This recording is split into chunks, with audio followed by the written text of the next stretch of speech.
Hello, welcome to Borderlands 2. We're going to be running the co-op all quests category. What that means is we're going to be completing every single quest in the base game. No DLC quests or storylines are required. Quick introduction of who we are. I'm ZZ Rules 21. I am Unjust Action. And I am Deceptix. So we're going to be running on one other thing to note beforehand is we're going to be on patch 1.3.1 of the game. It has a whole bunch of glitches that are going to be really, really important for the entirety of the run that aren't available on current patch, so we down patched to a previous version to still have access to these very, very broken glitches in this run. So we should be all set so we can get started in 3, 2, 1, go. So starting off, the character loadout that we have is very specific, and we have for very specific reasons. Unjust is the Gauge, the Necromancer. She's the best solo character, which leads to also being the best host character for co-op speedruns. And we'll get into why she's the best solo character and host character a little bit later on, whenever we get to those sections. Deceptix and I are both off-host characters, and we are Axton, who is very, very strong off-host, and again, for reasons we'll get to whenever we get to that part of the game. Yeah, so this game starts with this little cutscene here of Claptrap talking to you. Once we gain access to movement, I'm going to just run ahead to stay ahead of Claptrap, and so is easy. And that'll give Deceptix time to set up a glitch here. It comes with a Class 12 heads-up display, complete with a mini-map. Now, come, friend. Let's get you inside. Man. So yeah, the game starts off actually pretty broken, pretty much instantly. What I just did right there is actually turned one gun into many different versions of the same gun. If you are an off-host player and you quickly swap and drop weapons, the game gets confused on what you're holding and when you're holding it, so it just spews guns out of your character. We can use this to duplicate weapons, and there's also a few other things that the duping glitch can do, which we'll get into a little bit later. So like Decep said, all off-host characters can do that, so I just did the same to duplicate a bunch of the snipers that I had in my hand. So important to note about that is you can do that for any weapon you can hold, but for any other items, you have to set up duplication a bit different, which Unjust and Decep are doing right now. They're doing a dual dupe. Essentially, you put up an item for a duel, and then you get rid of it, and then the winner of the duel has to get the item as a reward. So they use it with the echolog to skip Claptrap's dialogue, while still preserving that echolog, because we're going to use it to skip some dialogue in a couple of other places in the map. And while Deceptix and I are doing the dual dupe, ZZ's running into the corner over there. He jumps on top of the icicle and hits a save through the wall. You're not supposed to hit that save early. You're supposed to wait for Claptrap to open the door and then wait for it. It takes a lot longer doing it that way, and this way we can just turn in right after or save quit right after we turn in, and skip waiting around. That pushes Claptrap much farther. So one of the other side effects of the item duplication glitch is the game gets confused and thinks that you're still holding the weapon that you duplicate. So because of this, we're able to stack implicit weapon stats onto our character, because the game never thinks we dropped the weapon that we duplicated. For this part specifically, we're duplicating these Jacob snipers, whose implicit property is that they have an extra 160% crit damage added on to your crits. So every time I dupe 2 sets of snipers, I get 320 extra crit damage, extra crit damage added onto my character. So doing this over and over and over again means our crit damage is going to skyrocket. And we're going to be doing this throughout the entirety of the run. So while they're doing that and stacking, I'm just pushing Claptrap forward with the wave fight here. The early game is basically just do a wave fight, wait for Claptrap, do a wave fight, wait for Claptrap. It's very slow early on, but it picks up pretty quickly. And one thing to note, I'll be doing a glitch only for the early game here called double shotting. If you shoot, start a reload, and then shoot in melee at the same time, you can shoot twice, thus calling it a double shot. If you then chain these inputs together, you can shoot twice very quickly and get just increase your burst damage essentially, which is useful in a few spots. So just as a sort of comparison of how much our crits are doing, my crits did 2600 crit damage. Unjust crit did 200 damage, 250, 247. I think is the So, exact number. something like that, yeah. It's, And it's gonna get way more broken throughout the run. exactly. So we have boss coming up, which is why I've been duplicating so much. Meanwhile, Decep and Unjust have set up another dual dupe so that we can skip one more of Claptrap's lines, while again still preserving these echo logs. So we can get the first boss fight spawned immediately. So first boss of the game, and he's dead. Yeah, that's a boss. Yeah. You can see how this crit duplication method can be very, very broken just right off the bat. And one thing there, after the fight, I grab Claptrap's eye as soon as I can, and I save quit out. I'll load back in and then save quit again. This just pushes Claptrap up the hill and basically just turns a minute of waiting into 45 seconds of running, which gives Decepticons and ZZ to do something else. So right here, ZZ and I are going to join as new characters, and drop the echo log that you're given each time you start a new character. We have nothing else to do here, so in the downtime, we drop our echoes so that we can use them later in the run for more dialogue skips. Are you It'll be still in fine. game? Mine saves active. Whatever. It'll be fine. It'll be fine, yeah. You're welcome. So the only reason we're allowed to do that is because one of the quirks of the rules of this game, to account for in case anyone crashes or DCs or anything, is that players only have to be in the game for all objectives. So if there's no objective updating during the time when you leave the game, it's completely fine to leave the game. Likewise, right once they pick up the echoes they were dropping, they're going to quit out of the game. And then I'm going to travel. Echoes? It's fine. Yeah. Okay. Is that okay? Oh, this is okay. Never mind. So they quit out of the game before I travel there because if you're in solo, you can travel immediately, but in co-op, there's like a 5-second countdown just to make sure everyone in your game is ready to travel. So they just quit out there to avoid that. Say it's a couple seconds. So while we were in the main menu there, I actually rebound one of my swap keys because I'm going to be doing a cool little combat tech.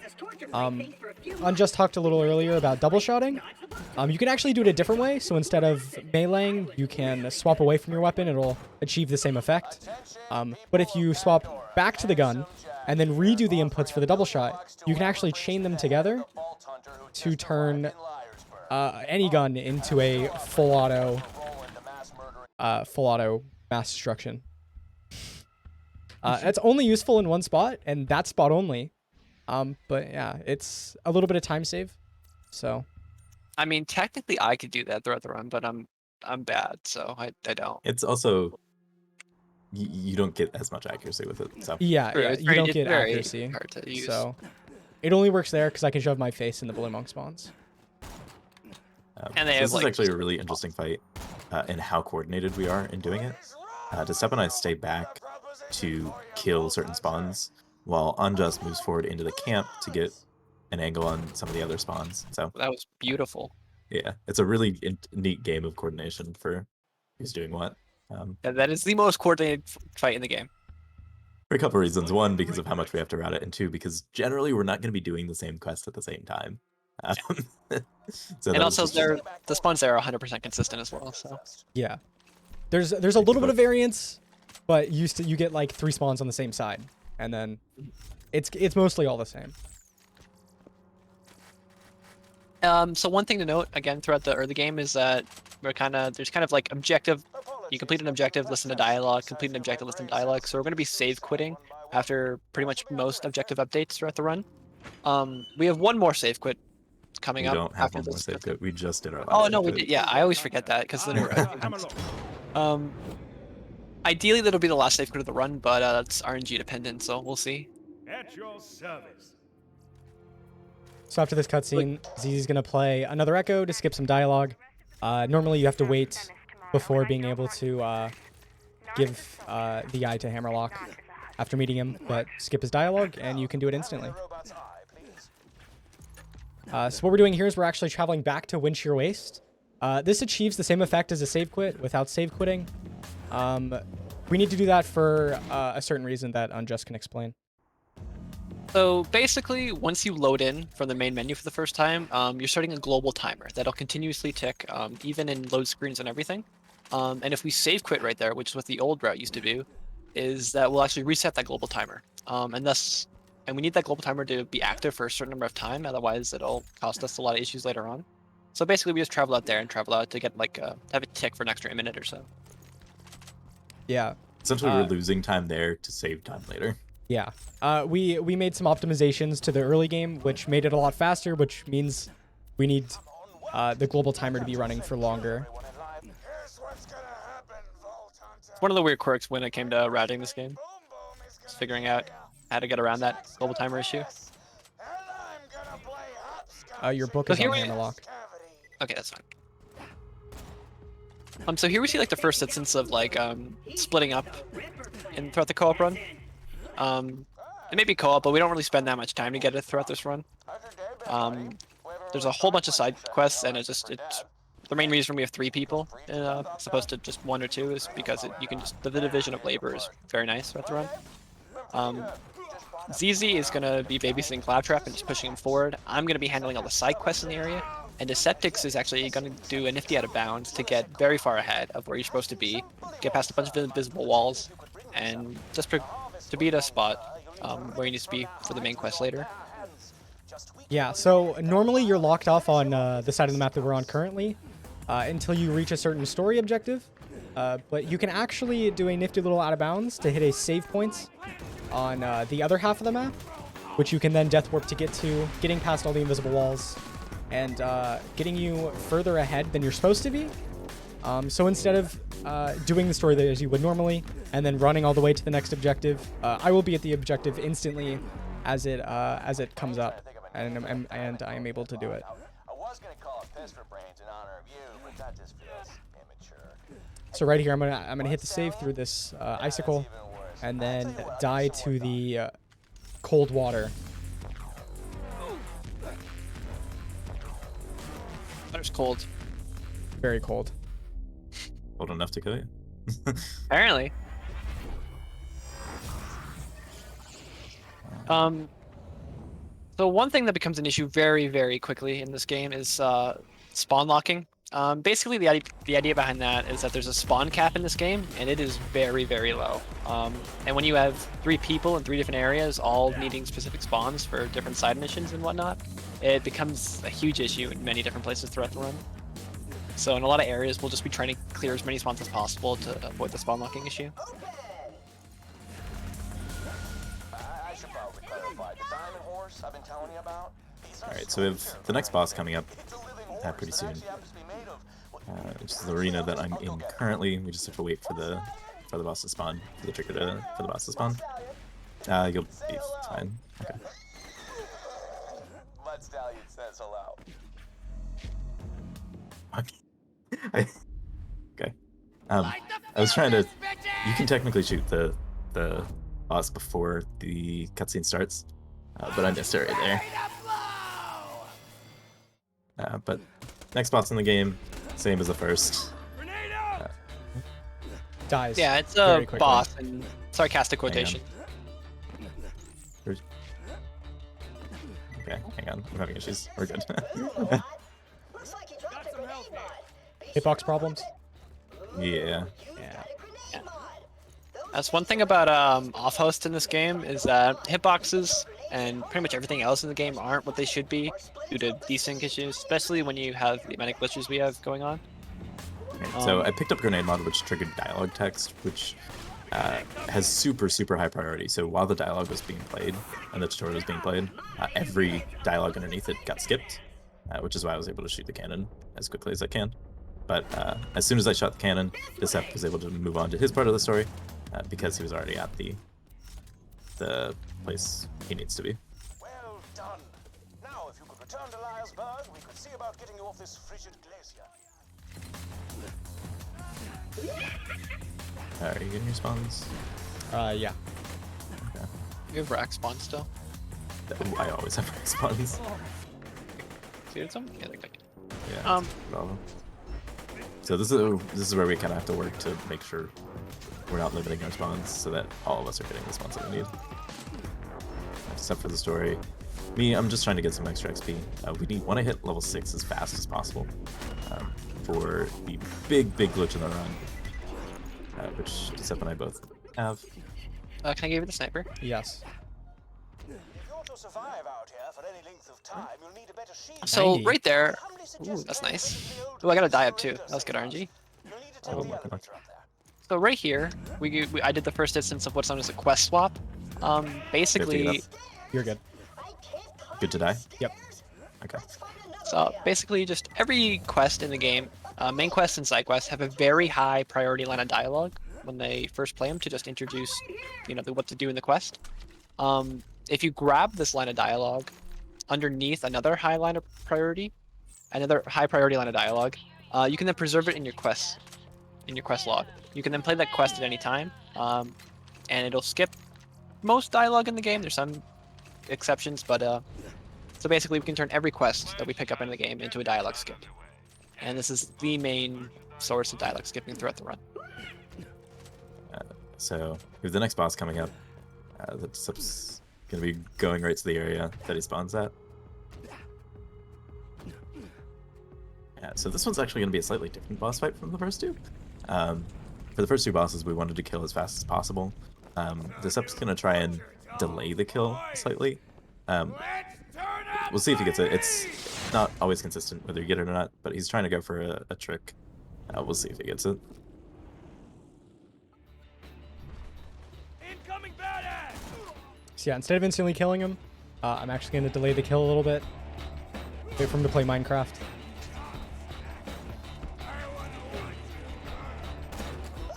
We'll see if that works.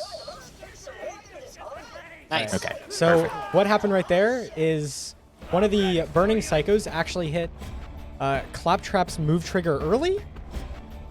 So we're supposed to kill everyone else in this fight before Claptrap will start moving and opening the door. However, if we kill Flint in a certain spot, then the psychos will hit his move trigger, move him along earlier. So we don't need to do this fighting. Saves a decent amount of time. You have You do speed? have to, a little bit of speed. Okay. I got it really early. Okay, do you want to explain expertise? So the reason that we needed it at level 6 was for the How are you? Jack here. for the skill that we spec'd into expertise. What's the meaning of this? Let us set I'll sail. be fine. All right. It's fine. So we spec'd in the skill called expertise. How expertise works is whenever you're aimed down the sight of a gun, you get a little bit extra move speed. However, for off-host characters, it doesn't track the gun whether it's scoped in or not properly. So if you scope in and drop the weapon while you're scoped in, it just never removes the speed stack. So we can, Jessup and I are constantly going to be scoping in and dropping our guns throughout the course of the run. That's going to be constantly be adding speed to us. So you can sort of tell a little bit right now. We have slightly increased move speed, but as we'll see a little bit later after this area, it's going to be very apparent how much extra move speed we get. And like as you can see here, I start running before ZZ even loads in, and he immediately takes me over, and it's far more ridiculous with the run. So One of the we're more in this, is- yeah, one of the main reasons that people run co-op. So we're in this area for one side quest and one side quest only. There's a single boss that spawns, and that's it. So I'm going to the area that the boss spawns, and then we're gonna travel out, and that's gonna be it. So go. We used to do this at an earlier point, but it was really awkward when it came to routing it in when we did it. But with the out of bounds that we did, or that I did in Southern Shelf, it helps us do it later. First of all, when we have more movement speed, and yeah, movement speed and damage. So it's just a lot easier. And we were also able to route it around these extra kills that Jessup is doing. We need to next. We have to hit level 8 at a certain time. So getting these kills now gets us to level 8 at the time that we do. So just a nice coincidence that we were able to route it around that. So Decepticon's easy. You're just gonna run forward here, and then they're gonna go for a nifty jump while I do a death warp to the catcher ride. This whole area we're in right now is completely surrounded by invisible barriers. But if you have the amount of speed that Decepticon's easy do, you can just jump around that. So Yeah, they're gonna there's a be nifty taking hole. care of just a slight dock they can land on. Try requesting another car. So they're gonna do all the objectives on that side of the map while I take care of the ones over here.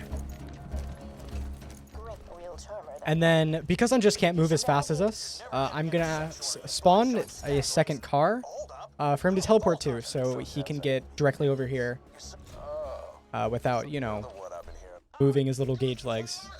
My feeble little gauge legs. Is in trouble? Dang, spread thin enough as it is. Find him, soldier. Goddamn Bloodshots, there's too many of them. If anyone can hear me, I need help! This gag bait, grunt! We're to keep the gate closed until you return with the power core. Roland's orders. So right here is he's going to do the first instance of scroll interacting. Basically, in a few places in the game, if you talk to a character or talk to a character twice in the same tick, sometimes it just skips their dialogue. It's a very niche case. I'm not entirely sure what causes it. But to achieve this, we just bind interact to mouse wheel, and then we scroll interact, we call it, on the character, and that skips their dialogue. It's not applicable in that many places, like I said, but throughout the run it saves like a minute total or something, which is really nice. Yeah, it saves a very large amount of time. For the couple of instances that it's used, it saves a lot of time. So right here, I'm going to cap my FPS to 30. Capping my FPS to 30 makes Jessup here move a bit quicker.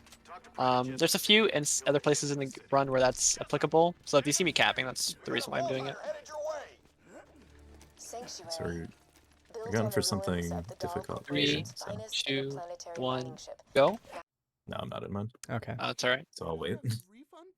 Yeah, wait So- for the dialogue.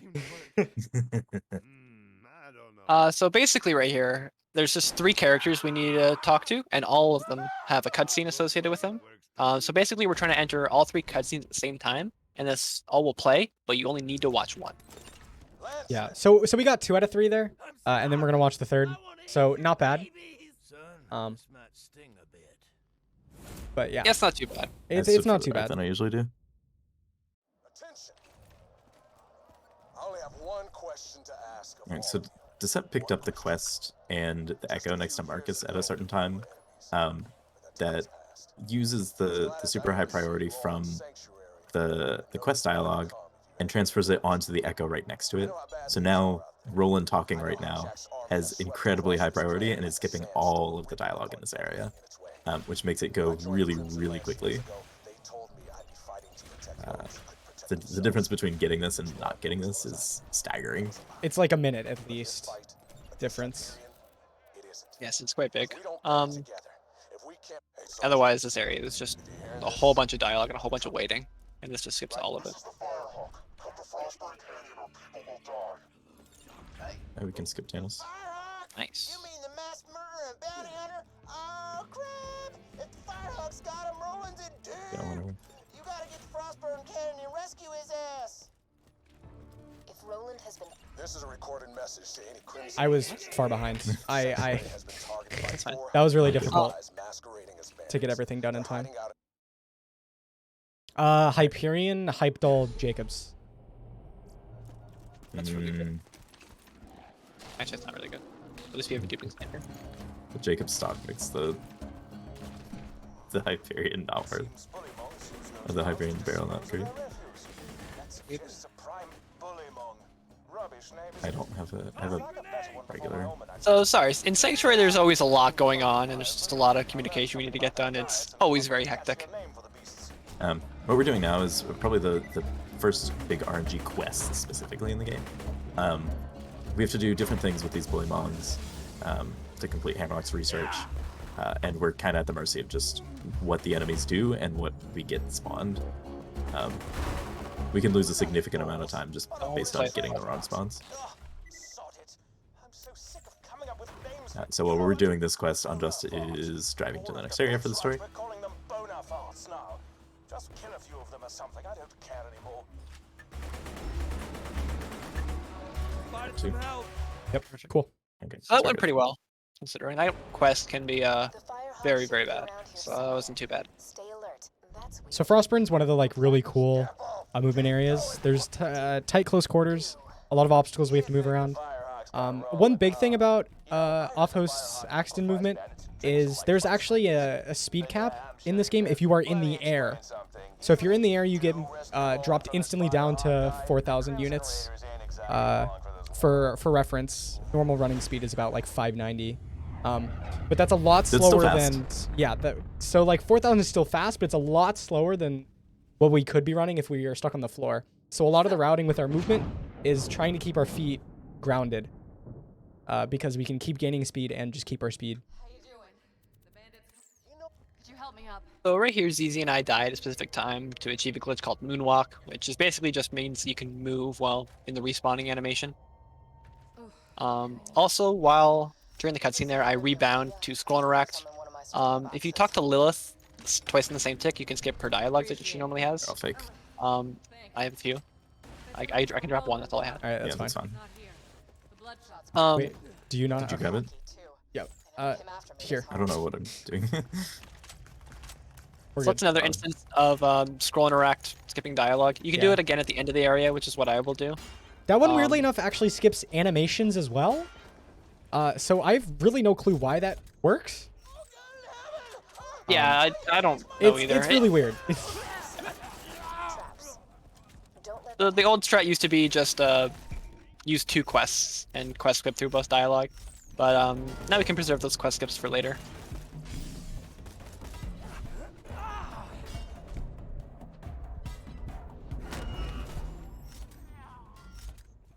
So Unjust is doing a story wave fight.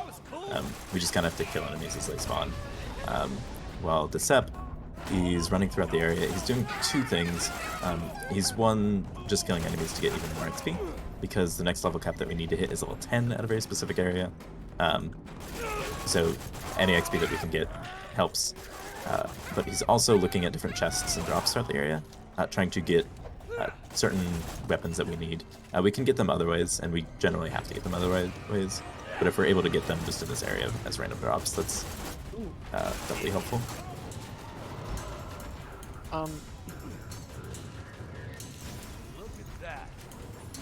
Fire I'll launcher. Ooh, that's nice. Bad. It's also green. So Oh, we're done. my apologies. I am very, very late. Okay. Just turn in. I'll turn. Don't turn in yet. Just jump in. Open, my siren powers have been getting a little awesome. You're good now. To this Iridium stuff. Before the Bloodshots grabbed him, Roland was getting intel on the vault and what Jack plans to do with it. Alright, so and then one third thing that Decep achieves by running back to the area is just running back to the chapel at the very start. Teleport you into the Bloodshot Stronghold. That's where they're keeping. Alright. All right, killer. I'm back in Sanctuary.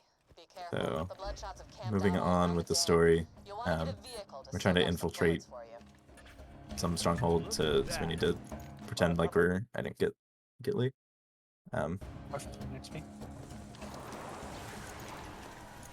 So we're doing that, but we're making a pit stop in this area to do one of the side quests here. It unlocks the fast travel station for this area, which is why we do it early, because we use that fast travel a couple times. But it also gets us, again, a little bit more XP so that we can hit level 10, or we need it level 10. Yeah, and this is another area where spawn locking comes into plays a huge factor. ZZ and Deceptics both need specific spawns for the quest we're doing. And so basically the whole area is just clear spawns until you get those, and then leave. My first spawn was the spawn I needed. Well, that was serendipitous. That was Killed the other spots too. yeah, obviously. That was just kind of funny. Alright. And then, funny enough, this last spawn that I get finishes the quest that we did. Oh no, you finished it beforehand. We Never are. mind. Yeah. Go when you get there. And then right here, I'm going to turn in this quest in between the travel ticks. The game only checks to see if anyone's in a menu every second. So if you do it in between that time frame, you can turn in quests between ticks. we'll do that all throughout the run, and it saves just a few seconds every couple travels or so. You've been off the echo for hours. Thought you might have got brain or something. It also looks cool. But you ain't so. It does. I should have killed you. So what I did right there is I talked to Ellie before watching her cutscene. For certain specific NPCs, there's 2 in this run. You can actually talk to them before watching their cutscene, which will skip her dialogue because she overwrites herself while she talks in the cutscene, which allows us to get car parts instantly, which is the next objective we need to get done. We're only able to do this because the character exists in world before their cutscene happens.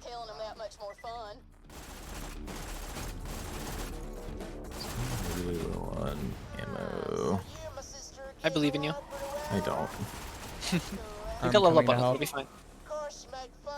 I'm low on ammo too, but Level up bonus helps. yeah, it does. Oh, that's another thing about this game is whenever you level up, you gain 100% damage for 30 seconds. Check your spot. It's very hard to route in, but it can be useful in certain spots.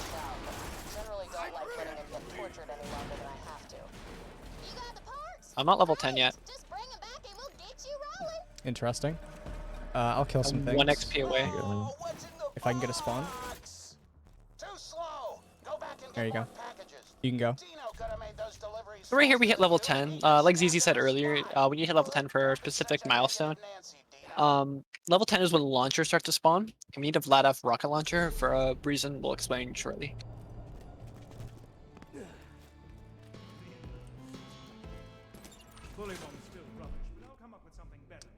Bushwhack. You got it? 30. 36 coach. Scattergun. Well, hello there, Loot. Oh. Okay, I have 1.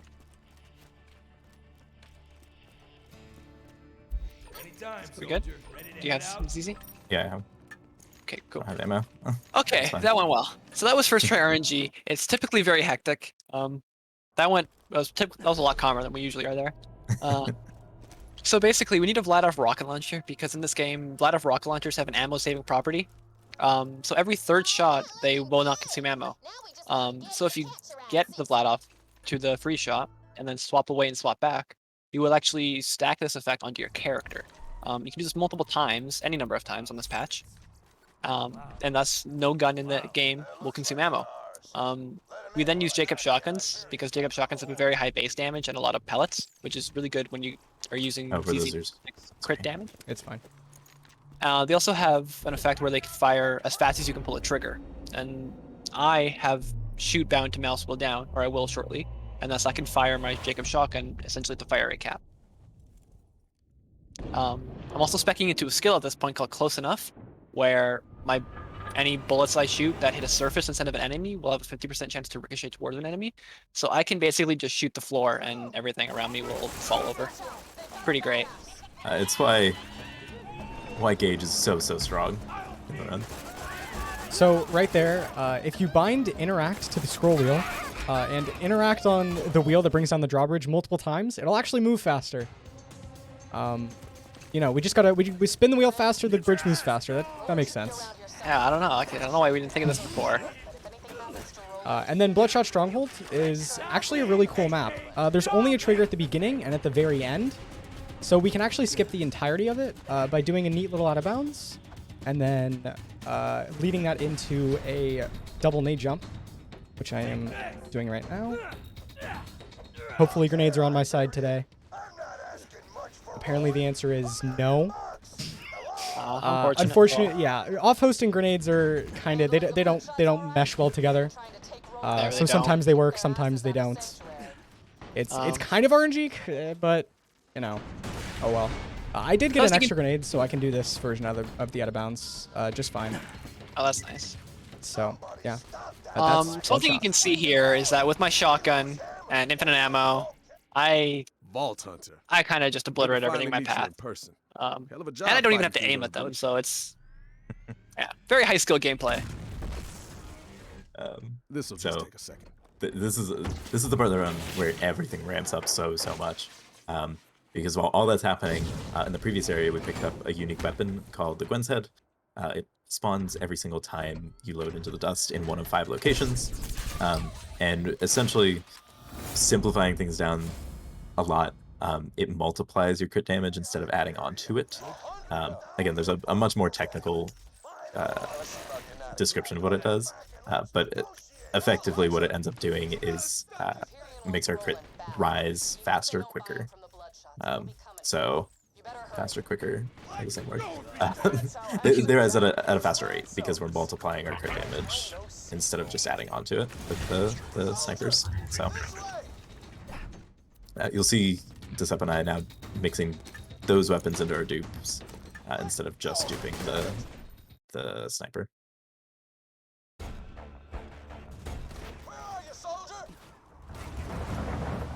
So in this area, Bloodshot Ramparts is another one of the really fun movement areas. Really tight quarters, really fast movement, and really tight turns. Really fun to run through, and we run through it a couple times throughout the round. So one thing to note here is that I will be timing a travel out for Go. the objective is to travel out right after Deceptix kills the boss at the end of the map. Typically there's a wave fight you have to do at the end of the map, but if you travel out and Stay travel here. back, you can just skip that. So we travel out and travel back, and then you get to do the fun movement back through ramparts again, and it's significantly faster than just doing the wave fight. Although you do miss out Keep next following me. There's a gun on Warden's dead body. So XP you'll is not get really there. no longer a concern in this run. Yeah, we don't need the more- XP, so skipping the wave fight isn't a big issue. It's a lot bigger of a deal than 90% though. XP. There's no gun. Darn. Oh. This isn't like the pre-sequel. Doing every quest in the game is enough XP for us. Usually. So we're going back to Sanctuary to pick up a handful of side quests Go. and turn in the main story. Hi. That's his way of saying hi. Right. If Sorry. you could stand still for Hi. a moment. So here we time another travel out and just pick up missions and objective items in between ticks. I'm gonna play a quest as soon as we load in. Kinda inspired a cult? It's not a quest skip that saves a very considerable amount of time. I need you to infiltrate the I can children get of the 3 with fire 1 shot. and find Oh out my where gosh. they're So here we need to kill enemies with fire damage, and we have a fire launcher, so it's really easy. Hi, fun fact, when you have rocket speed on a fire launcher, everything dies. God. Yeah.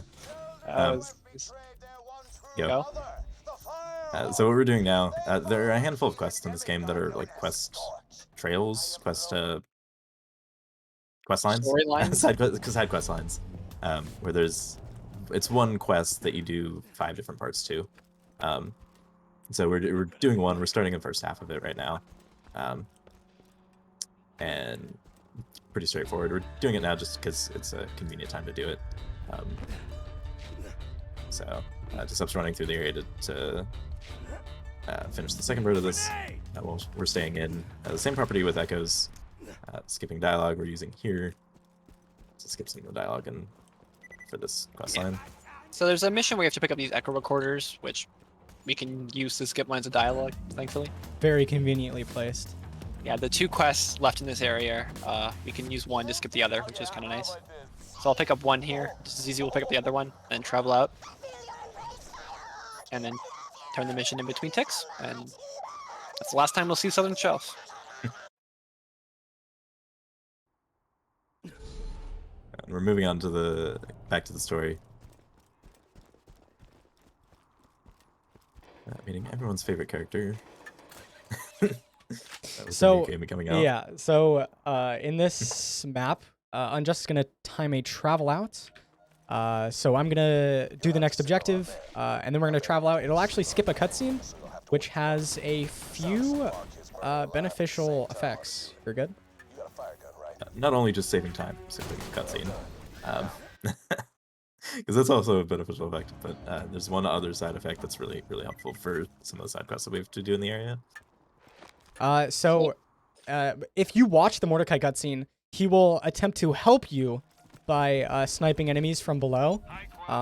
This doesn't help us whatsoever because there's a quest we need to do in this map that But we need to keep enemies alive. yeah, we need to keep that we enemies don't alive need Mordecai for. killing them. So Mordecai can very easily kill them. So skipping the cutscene, first of all, saves time, and second of all, Bad. allows us to not have to worry about him shooting the pods. He's very unhelpful, Yeah. but he tries. He tries.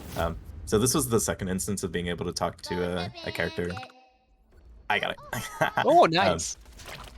Talking to a character before their cutscene, since they're in world. I unfortunately missed it, but they exist for Tina exists in a split second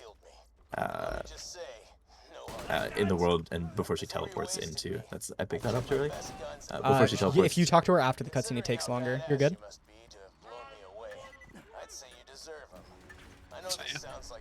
So here, attending the travel out. This actually soft locks Tina here. So to fix that, we have to travel and travel back. But we need to travel out anyway to come back to this area, so we just do it now because we have to anyway. We soft lock her because it's faster to do it. That's actually. And we need to come back here anyway, so it works out perfectly. So Decep gets to do super skip again. Hopefully my grenades need are to get- kind this time. We have to get back to Bloodshot Ramparts. So fastest way of getting there is super skip. And while he's doing that, I get to kill a few bosses in this area. Cool. Bosses. Yes, bosses. Bosses. 4 of them, and they're all dead before Decep can even do super skip. I remember when I used to beat you. You've improved over time. Ever faked your own death? Yep.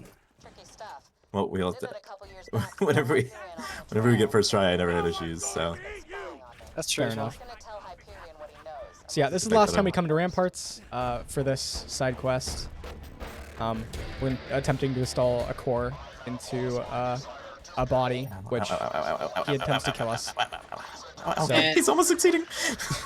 Okay, we're good. okay. So yeah, we come back to Tundra here. This is another huge area where spawn locking plays a role. I'm at a bandit camp. Z's at a completely different bandit camp. And Unjust has to play around Varkid spawns and a quest that will spawn more enemies. So a lot of it is making sure that we don't reach the spawn cap, and if we do, we need to clear the enemies to remedy it. So one of the side quests in the area is getting these Varkids to pot up. And we need these pots alive so that we can I can get 2. mutate them. I can get 3. Yeah, I can get 2. I have 2. Cool. So we need them alive to mutate them, and Mordecai will just kill the pods, and we won't be able to mutate them. So skipping Mordecai's cutscene definitely helps with that. We have all of them, right? Oh yeah. I hope so, because I killed a pod. That's a rap song I wrote. So I'm starting another quest here that also has enemy spawns. So literally everything we're doing in here requires specific spawns, and so spawn locking is just a I massive. have all my buzzards. Oh my, that's really good. I need just will spawns. I just spawns need to be him in a better location. Okay, I'm spawn locked on wills, yeah. I'm getting him slowly. We're good? Tell me when? Go. Oh my. Oh, Unfortunate. Go. That's enough scrap metal to make a that went really well actually. Yeah, that went really well. Good RNG, good spawn manipulation. That was nice. So starting now is when I'll be doing a glitch known as Buck Up. Gage has a skill called Buck Up, where she will Death Trap will attempt to restore her shield if she is not at. Ooh, that's nice. If she is not at full capacity. So if I drop my shield, I'm not at full capacity. And if you have the Buck Up effect being procced as you leave an area, the game won't remove this from your character, and thus it'll think you're constantly regenerating your shield. This effect can stack multiple times and can even be transferred to off-host characters. So we'll be doing that throughout the run just to give us a bunch more survivability. Boss, by the way. Yep. Oh, that was yeah, kind of. I'll give you the shotgun at Davis. Okay, that works. Yes. So, what we did with Roland's Echo whenever we first got into Sanctuary, we're doing again, except with echoes that we have in our inventory. And with this starting quest. You already grabbed it. I did? Oh. There you go.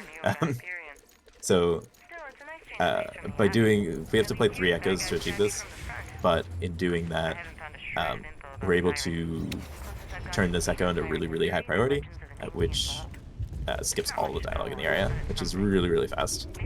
Yes, and this is actually the reason we get Maya's echo specifically at the start of the game. Her echo is just one uninterrupted, very long line of dialogue, and thus it skips a lot of other dialogue because it's just very long, and we've given it very high priority. If the echo line changes, like who's talking at any point, then that second line won't have the super high priority. So that's why Maya's is just Maya talking, which is why it's able to skip so much. So typically here the fast travel gets locked up once you hit a certain objective, but if I get into it early, I can just sit in it and wait. And then I'm going to kind of travel out. This will skip a very long cutscene where you're watching Sanctuary escape from Jack's attack. But if we travel out, we can just avoid that. And that's also a reason. Oh, shockingness. Thank you. So, we actually rerouted this part. What we used to do is just have one Axton run to the main quest, which was Easy's doing right now. And then we just waited. It was kind of slow, inefficient. So now, Unjust uses a geyser to boost himself to a mini-boss that we need to kill for a quest, while I deliver mail. I'm a mailman now. And while this also saves time because we're doing multiple different things at once, it also sets up a quest skip that we can use later on, which is very important. And we'll get into detail about that in a bit. That little section there is probably my favorite reroute of the game, just because of the geyser strats are kind of funny, and it also just saves a bunch of time in other parts of the run as well. It's the fastest gauge moves in the run. That's true. Well, car strats, but we'll get to that later. Fastest gauge moves in the run. Well, I'm moving via via proxy. No, you're not moving. You are not moving. Fair enough.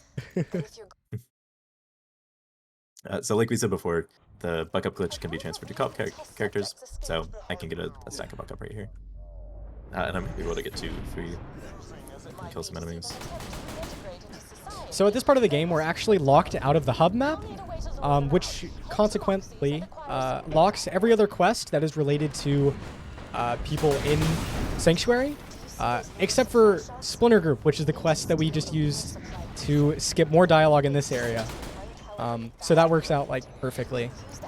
We used to have to do a travel out, travel back, a bunch of just juggling travels, which was quite annoying. I'm Gage. I don't get XP.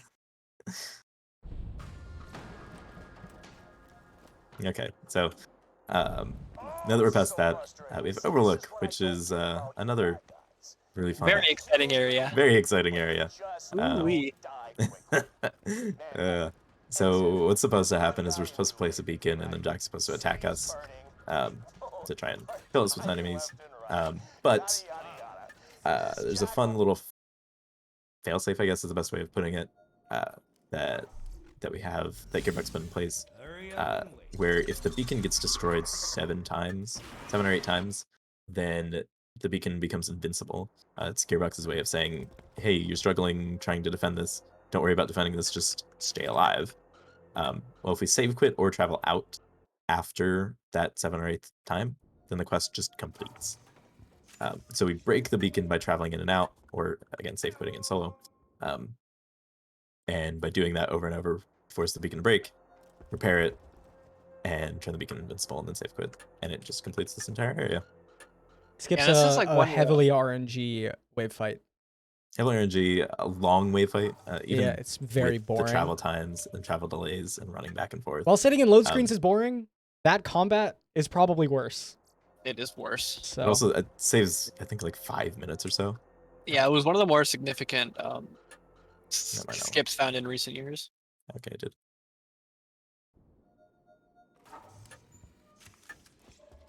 It gives us a little bit of time, one, to regroup and like catch our breath a little bit. But it also lets the Axtons get some buck up stacks. Not as important in all quests, because there are a bunch of places where an Axton's sitting at a travel with a gauge that they can get buck up. But especially for any percent speedruns, this is the one time that the gauge has Axtons nearby that can transfer the buck up stacks to. Yeah, it actually comes at the perfect time because with the spec we do, you just get it at this point to 90%. Oh, we can swap, by the way, if you need one more still. No, I get one Yeah, right. he, Yeah, you can get it at Clan War. Or Okay. at Gulag. yeah, I'm fine. I'm fine with just one right at this point. And you can get one at Bunker too, so. Yeah, I get like 3 extra ones throughout the round. 2 or 3 extra ones. Just because you're doing stuff while I chill out on this. Man, this shotgun you've had to sep, it's very nice. It's very it's not. Hyperion, It's bad. minus the sight. But what do you mean it's bad? Almost. What do you Hyperion talk grip. about my shotgun? It's shiny, but like Hyperion grip. Come on. Unbelievable. Jacob's site hype stock though, so. True. It's very How's it hype accurate. stock? Yeah. It's almost as pretty as you. Oh, shut up.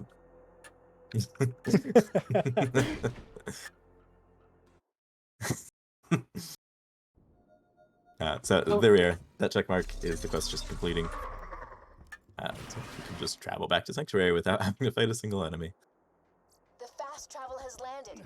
Give me a second while I calibrate it to Sanctuary's new position. So we get the fast travel over to us. Fast travel station calibrated. Location, Sanctuary. Is Good now fire sniper, available for but we travel. don't need a fire sniper. Go quickly. No, Sep has I have a fire fire gun. AR. And get back to Sanctuary. Hello there. Oh, the nice. Alright, so we're back at Sanctuary. At this point in the game, if you're just blitzing through the story, doing nothing but story missions, this is the point in the game where you're going to get a little under-leveled. So it's... Oh, hello? Stop doing things. I didn't. Okay, this Stop is... doing things. Past the bunker. What the hell's that supposed to mean? This is bad. We're fine. You can do things now. We're fine. You can do things now. We don't have Won't Get Pulled again. I'm coming. Oh, yeah, that's a little bad. Anyone's gonna shut her down, it has to be you. Now, go again. We're fine. Go again. Head to the Hyperion Preserve.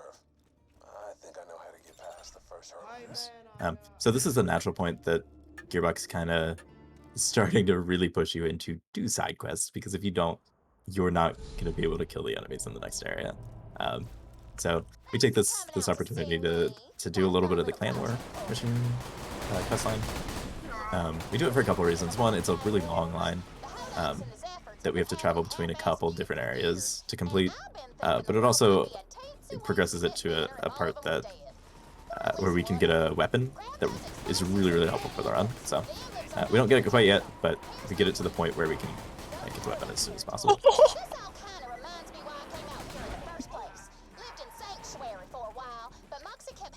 So we're doing a couple things. Unjust is doing the Clan Wars sideline side quest, whereas I'm doing a side quest that's effectively the main story quest in this area. Just kill cars and get parts. So I have one more.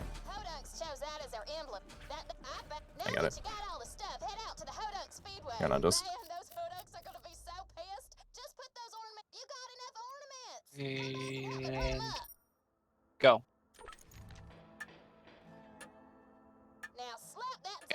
That area is actually really difficult, at least on my end, because the cars do a lot of damage to you, and I'm just a human that takes a lot of damage from vehicles shooting at me. So we're now in the next area of the Clan War side quest, and Clan War actually isn't the important quest that we're doing in this area. There's a whole bunch of areas quests in this area that we take care of at the same time. I am going to die. Roland forcibly relocated. God damn it, some jackhole broke the clock So, tower! we're all just spread through the area doing different objectives in the same mission line. This is when you can. This is when the dialogue starts to just get a little crazy. Things start overlapping one another over and over and over again. It'll be and some rare of that we hear a full line.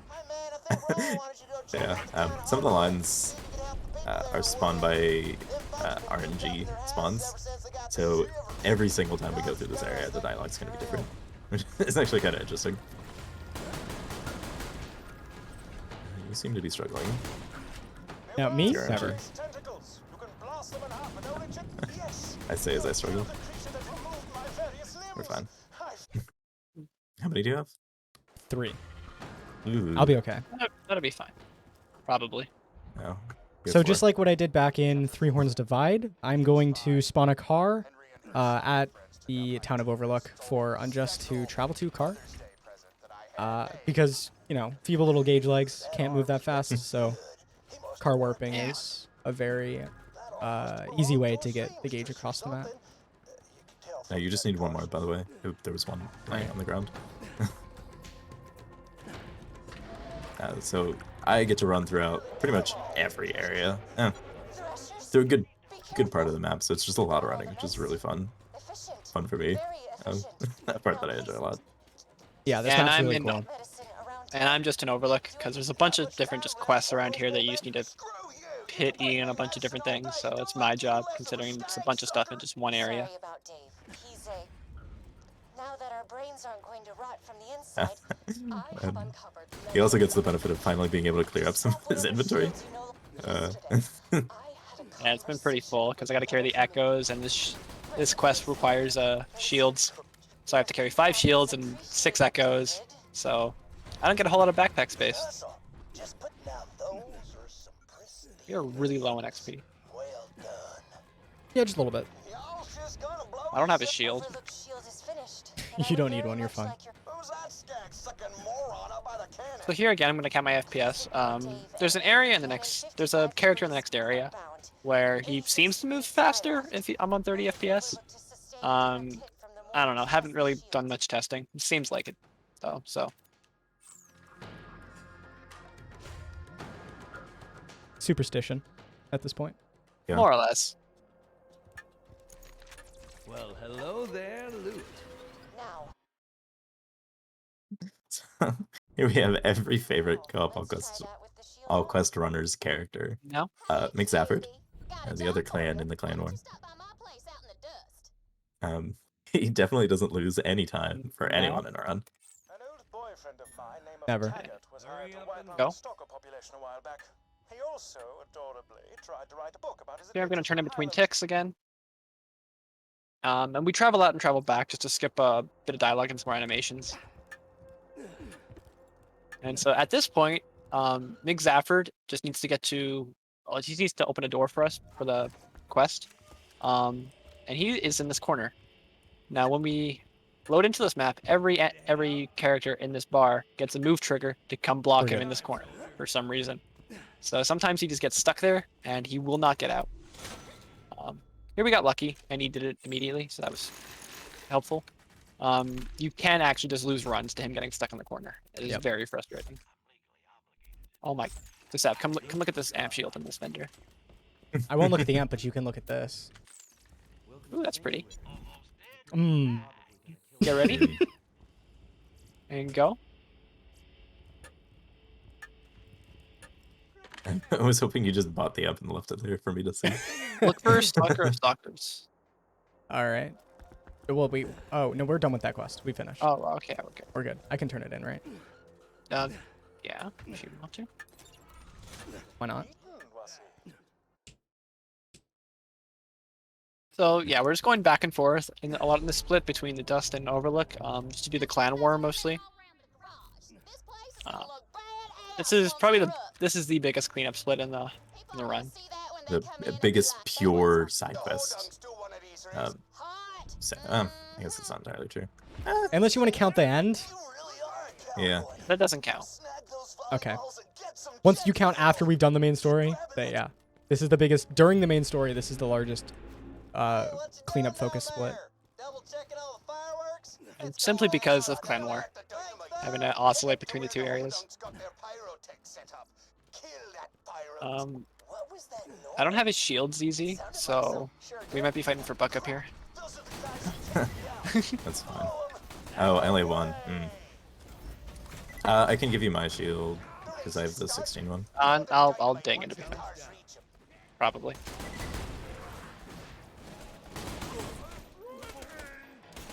One, two, go. None of the cars got stuck. All right, welcome to Friendship Gulag. A pretty weird map, honestly. We come here to grab a singular echo and leave.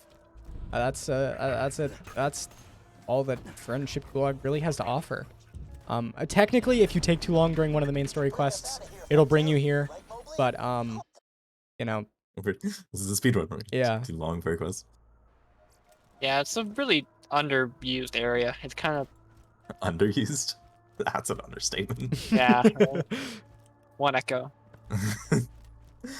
Go. Oh, I didn't. Oh, I'm not ready.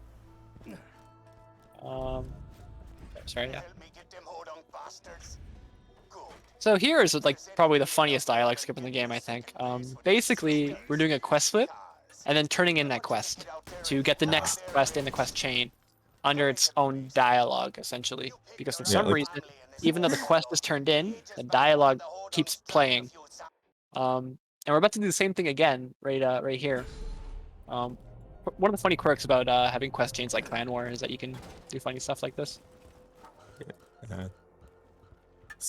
The intro dialogue just tells you what you're supposed to do in the quest. So they're telling you what to do after you've already completed it. It's really, really funny. Yeah, it's Now on you go out and get it with a bean now. Pa wants your help waging war on those puke green Zaffords. You're gonna clean out their cash stash for us.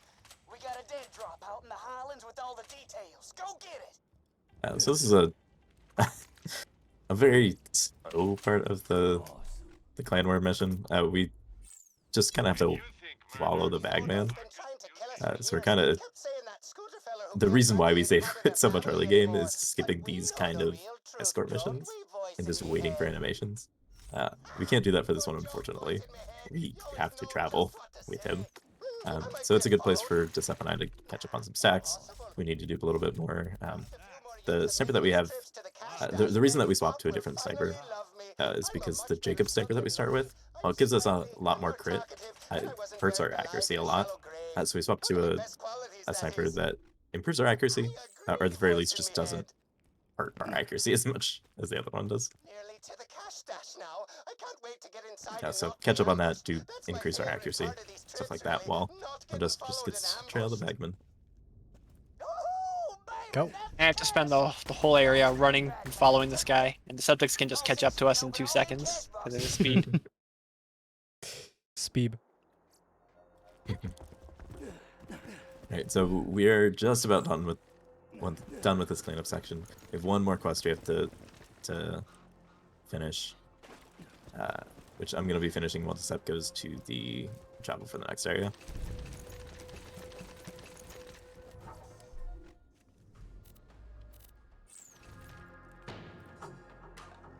And go.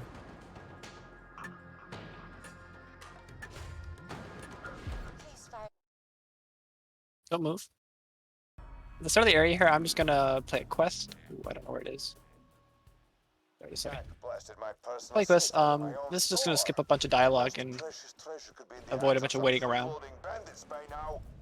Wildlife is one of the maps that actually has the coolest reroute that we implemented. This area used to have a really long wave fight in the middle of it. Kind of awkward. It was slow. We could spawn lock one another. However, instead, what I'm going to do is another double grenade jump to get on top of this building. And then I'm going to hit a save through a wall. And then Justin and I are going to death warp to said save, which will put us at the very end of the map. You can die. It'll put us at the very end of the map, which then we can both spread out and do our own separate out of bounds to put us at 2 different triggers, trigger them like one after the next, and just skip the entirety of that wave fight. While we are doing the out of bounds here, ZZ's hitting another trigger about halfway through the map that is also necessary. There's a couple triggers that I have to hit, and objectives I have to do while they're doing that, so that completes the first half of the area, they complete the second half of the area. Essentially what we did in Southern Shelf, except to a little bit later in the run. Quests. So right here, I am waiting to move forward here. There's a cutscene trigger directly in front of me that is actually active, even though we haven't hit the previous triggers. And if I hit that trigger before we hit the other ones, then we will hard lock and not be able to finish the run. So I gotta be a little careful there. He doesn't hit that. Yeah, just a little bit important. However, hopefully Unjust is smart enough to know that after doing it all this time. You'd think. When do we turn in hidden journals? Do you remember? Because I can use Clan War here and hidden journals. Hidden journals gets turned in Right before Kotchup's birthday. Yeah. Because that's where we get tortures. Okay, that's fine. Probably. I remember that. Shocked myself. I don't think we have Into the Rainbow, actually. Yeah, we do. That's I what guess you Into the can try Rainbow's it. Bagman quest. I'm pretty sure we do. So typically there's a bunch of quest dialogue playing here, but if we play the quest, if we do a quest skip before the cutscene, then Bloodwing's just kind of flying around here, silent. It's a little awkward. Thankfully got this really nice shotgun with the best sight in the game, so this fight is very easy. It's not typically an issue in all quests, but even with a shotgun like this, it makes it just that much better. We don't have it. Interesting. Paranoia. I hid my notes on the opening of the vault. Probably forgot their locations. So that's Bloodwing. One nifty reroute we did here is I'm gonna play the new U tutorial dialogue. It's Claptrap, so it's a very high line of very high priority. And this again preserves another quest we used to use. Great. Take this note to Got something. I'm going to deliver that note. And there just happens easy. Just do a series of grabbing the quest in between ticks. If you're looking for the Slab King, that's where it'll be. This is a very You're weird going the wrong travel way. here. Lost it after Sharon killed his dog. This is probably the most awkward travel in the game, and we use a travel that probably not a lot of players who just played this game casually know about. Yeah, This there's a just puts, transition to the dust here. Yeah, for some reason. Some unknown reason. And that just puts me, the Gauge, at a nice spot here. Where I need to Yeah, it's grab actually the a quest. perfect spot. Like right where you need to be for 2 turn-ins. Or I guess Like- 1, but One turn and one quest grab. So the reason we did as much of Clan War as we did previously is because turning in this quest for Clan War gives us the Triquetra, which is a guaranteed Jacob's shotgun, and it's a very, very good Jacob's shotgun. Mine's perfect. good, because mine is the worst. I got Forg's Hyperion, Sidewinder. Yeah, I just saw damage number, so maybe mine's not better. I don't know. But No? Wait. my accuracy is not great. Okay, so we're doing more of Clan War since we're turning in the quest to get to the Triquetra anyway, and doing one other quest at the same time that this episode's doing. So the Triquetra is actually a really good to have in the run, because it's a guaranteed Jacob shotgun. So if we can make it to this point in the I'll run, move. we can finish the run with the Triquetra. A gang of lowlifes is out So it's really good to have for like safety and security reasons. Yeah, it comes at like the perfect point in the run. Yep, and has just enough damage for us to be able to use it at the very end. So get to this and we can 9 times out of 10 finish our run. 99 times out of 100 finish our run. So right here, this happens easy, just run through the map. I death warp to the end of it to help out with this wave fight we have to do here. This is where we meet the last of the 4 original Vault Hunters from Borderlands 1. Just kind of just a nifty callback to people who played the original game.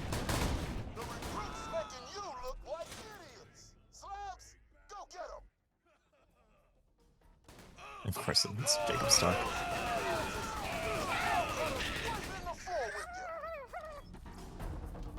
What, your shotgun or? Shotgun. Oh. It's okay. Yours could be TD or grip with Jacob stock. Hundos is probably better.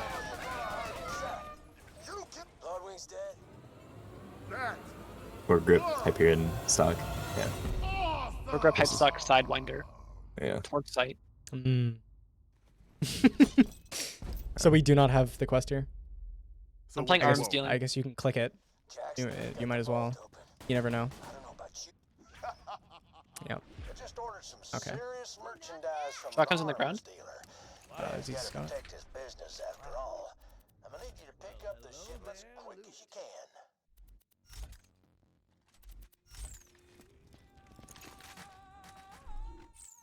Well, hello there, Luke.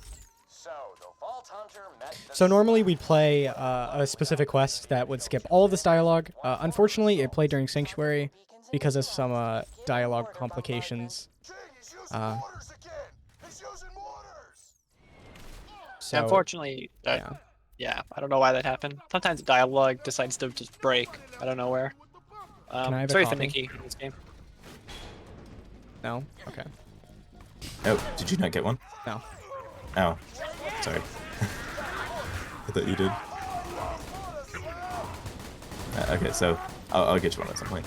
So what Dissep and Unjust are doing are killing the enemies that spawn right outside, whereas I run back to the start of the area. It's early. Back to the start at the area travel. If we travel out at the right time, then we can skip Brick running to his next checkpoint. And as we've established, NPCs run very, very slow. So these travel outs are generally faster than waiting for the NPC to run.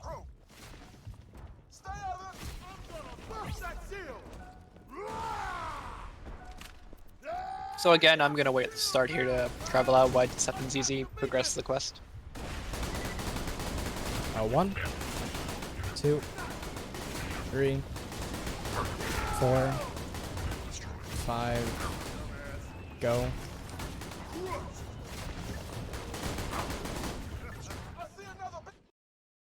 Cool.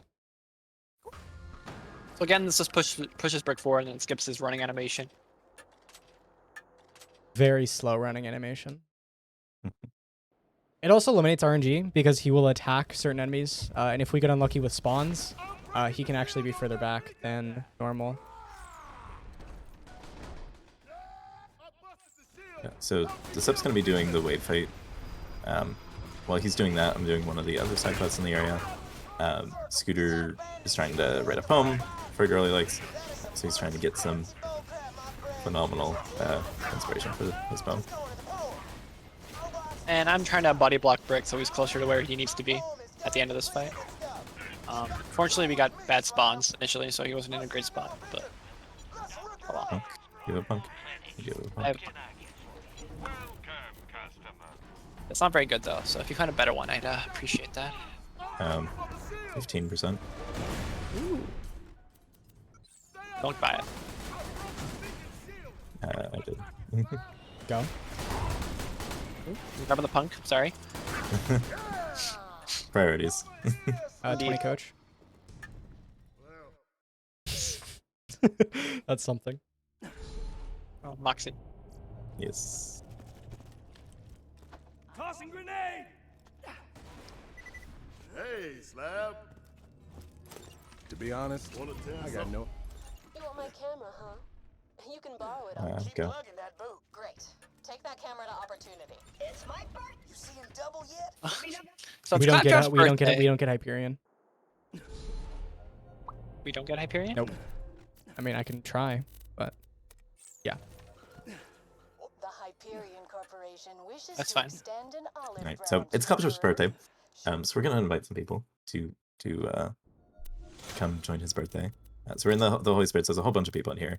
I'm sure they'll love to join. Jack destroyed my Underdome Exactly. after I dumped him. You want to come to the birthday come? party? His own arena Oh, no, God. they do not. Okay. Okay, they're very mean. that happened, sugar. Claptrap, you Get got some weird opportunity friends. and kill the construction foreman who's running You're the good. project. So that didn't work, unfortunately. They don't like sure Claptrap. I'm sure I'll have people at his birthday. We'll find some other people to come to his birthday. Sorry, Claptrap, we tried.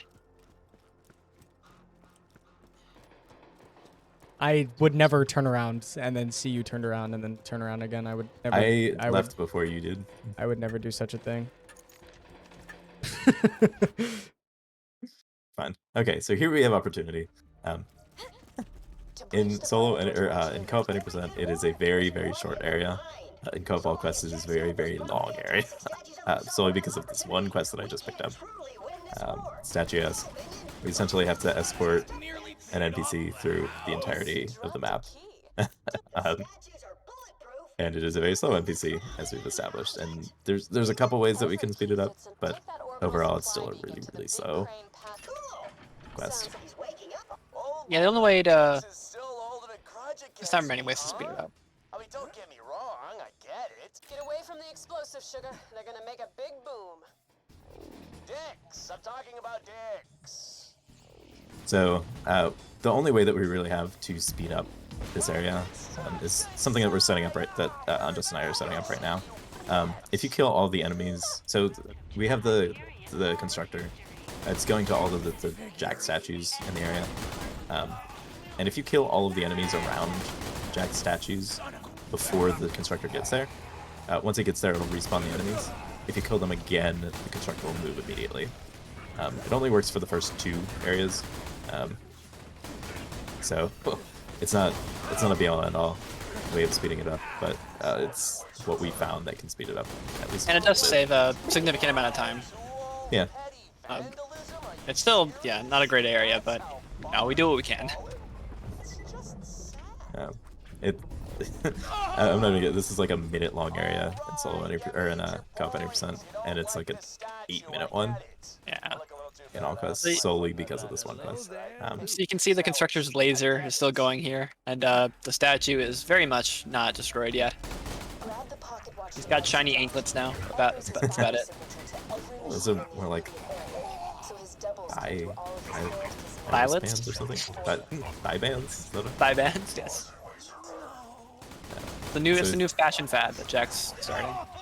So the constructor's nowhere near here, but you know the statue just kind of fell. He uses telekinesis. Yeah. Just pushed it over.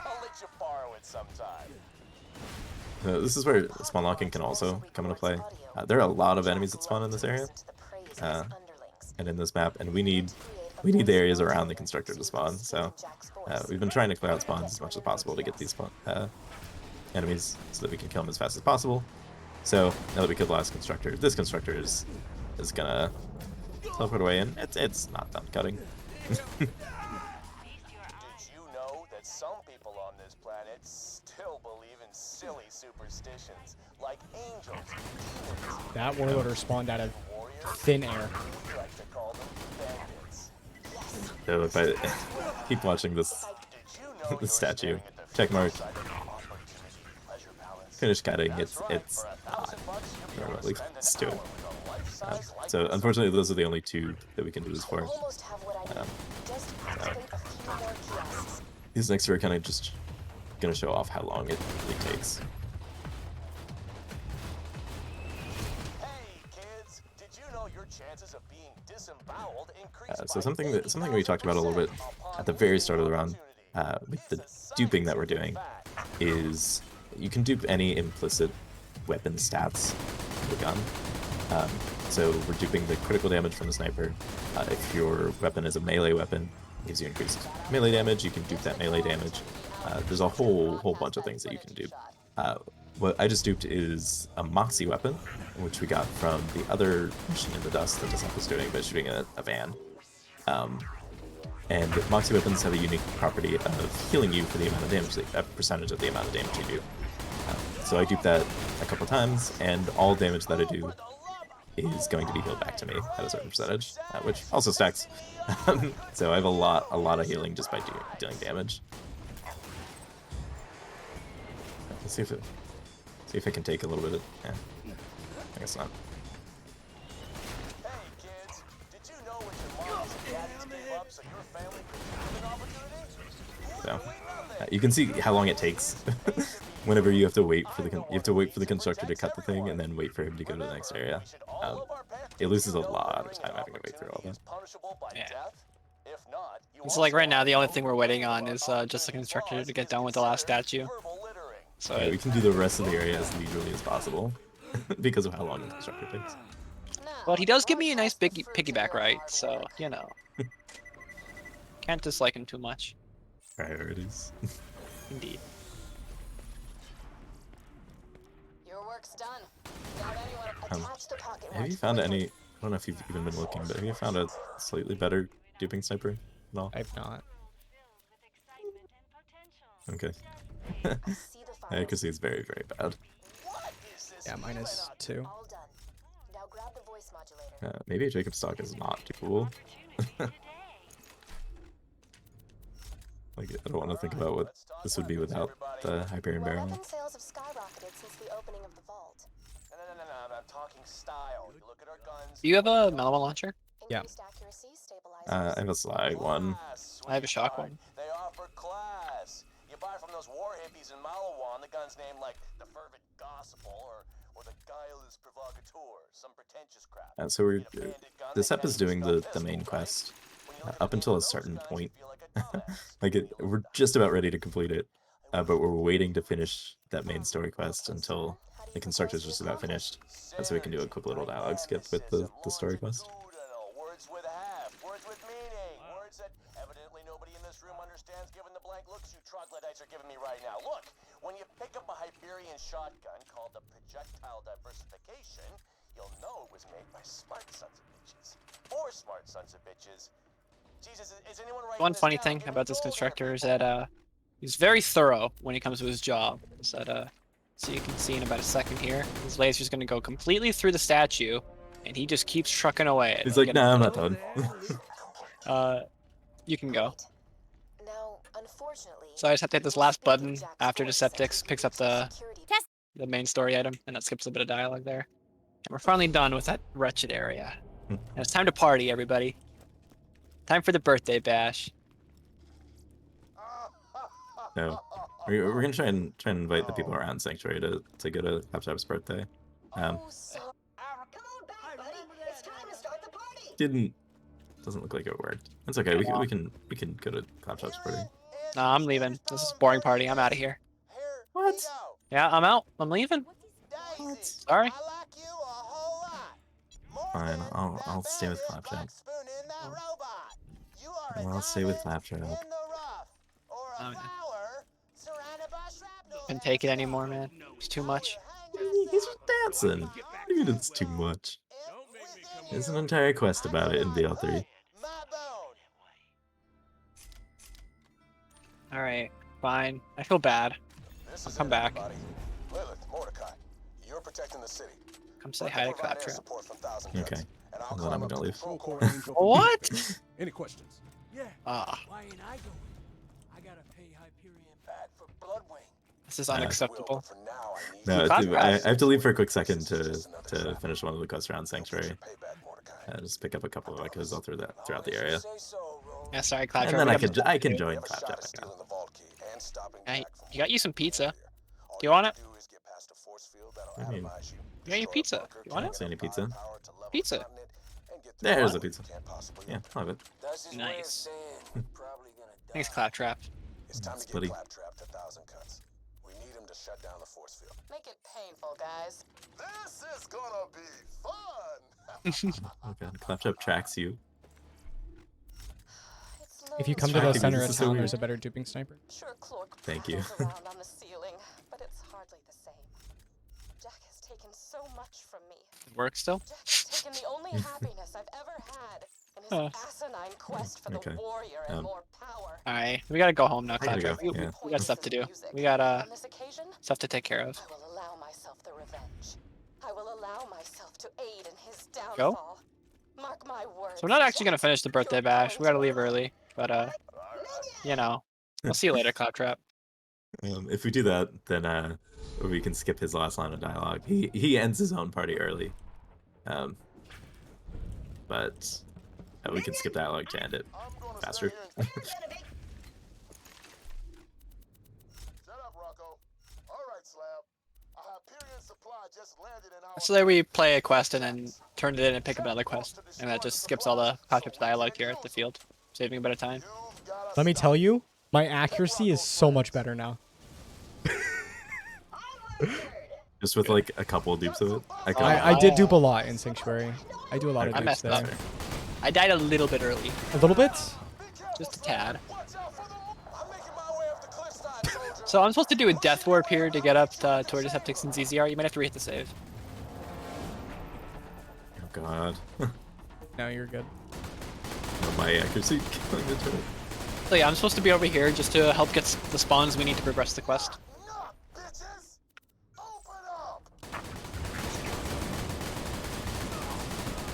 So we need to kill 2 turrets and 2 surveyors here. And 1 constructor. to progress. So trying to not through the wall at all. We're good. So I do a quick little grenade jump to get to the other side of the door before it opens. I got caught, so it didn't actually save all much time. But really quick way getting through the area. So this area is one of the biggest areas, specifically in solo. All the turrets that we're about to destroy have a very random spawn pattern, and depending on where they spawn, you can lose a lot of time. Thankfully in co-op, Decepticons is easy running the speed of sound essentially, so they can get there before the spawning animation is even complete. So that eliminates that factor of RNG. So while they're doing that, I'm gonna do a little out of bounds here to get to the end of the map early. After we're done with this area, there's typically an elevator you have to ride all the way down. That takes a lot of time. So I'm gonna jump out of bounds, all the way down here, and call the elevator to the bottom.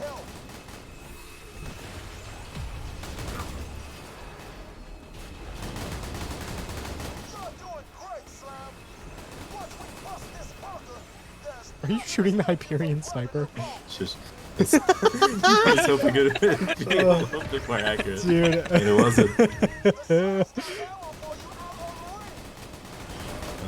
So, without getting too in depth with specific weapon parts or anything, every manufacturer manufactures gun parts for the guns that they produce, and we're trying to get a certain combination of parts that help our accuracy compared to the ones that hurt our accuracy. So, yeah. So Z's and I are actually going to stand in a very specific spot, and this will manipulate Bunker's AI, hopefully, to do a consistent, consistent spawn pattern, which isn't the fastest spawn pattern, but it is, first of all, consistent. Smile. It's not RNG based. Unlike getting any other pattern. It's faster than a bad pattern, but it's not the fastest. So if you get good RNG, then you'll have then it'll be faster. But you know, getting good RNG is yeah, that never happens. Especially from Bunker. Yep. He does not like speedrunners. That's okay though. We don't like him either. You do not have Hyperion. I know. Okay, just making sure. So we're split up here. Unjust is at the bottom of the elevator, acting like he rode the elevator. Zep is progressing the story, and I'm just killing Bunker. I do a nade jump after traveling just to hit the button there at the bottom of the elevator. Yeah, Unjust actually hits two triggers there at once. The button's a trigger, and then there's a trigger at the bottom of the elevator. So if the elevator is already at the bottom, if you hit the button for it to go down, definitely down, and then he'll be in the trigger at the bottom as well. And this area is an area that you really can't speed up all that much. It's basically just dependent on killing enemies as soon as they spawn in, and that's about all you can do, alongside some of the dialogue skips. Quest skipping saves the most amount of time in this area. There's 4 quest skips we do in this area. It saves like minutes of dialogue. But other than that, it's basically just a bunch of waiting for enemies to spawn. I have a gift. Is it a level 20 shotgun? It is. Jeez. Indeed. Ooh, Same parts as my Trifecta. It's the same exact parts. Oh my goodness, the fire rate on this shotgun. You'll have more next level. Do you have a gunner? I may or may not have a gunner. You know I can do this area while I fix my accuracy, right? Yeah, go ahead. Yeah. Drop all your guns out of your backpack and then pick up 8, and then just quickly go between the two. Stop making sense. Stop making sense? Okay.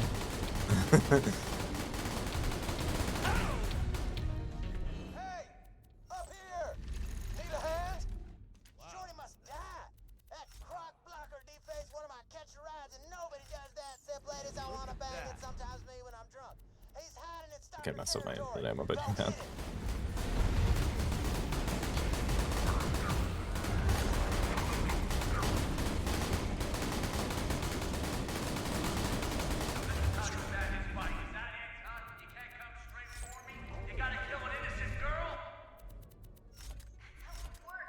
But yeah, this area is really slow. There's nothing really to speed it up. It's a perfect time for donations.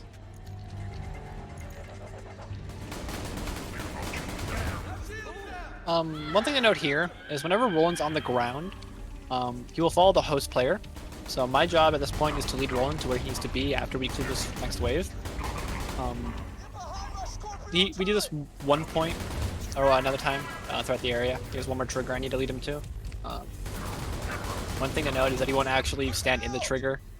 He'll always walk around it, and it's probably to avoid him hitting it early, kind of like what happened at Manip, if you remember, like an hour ago.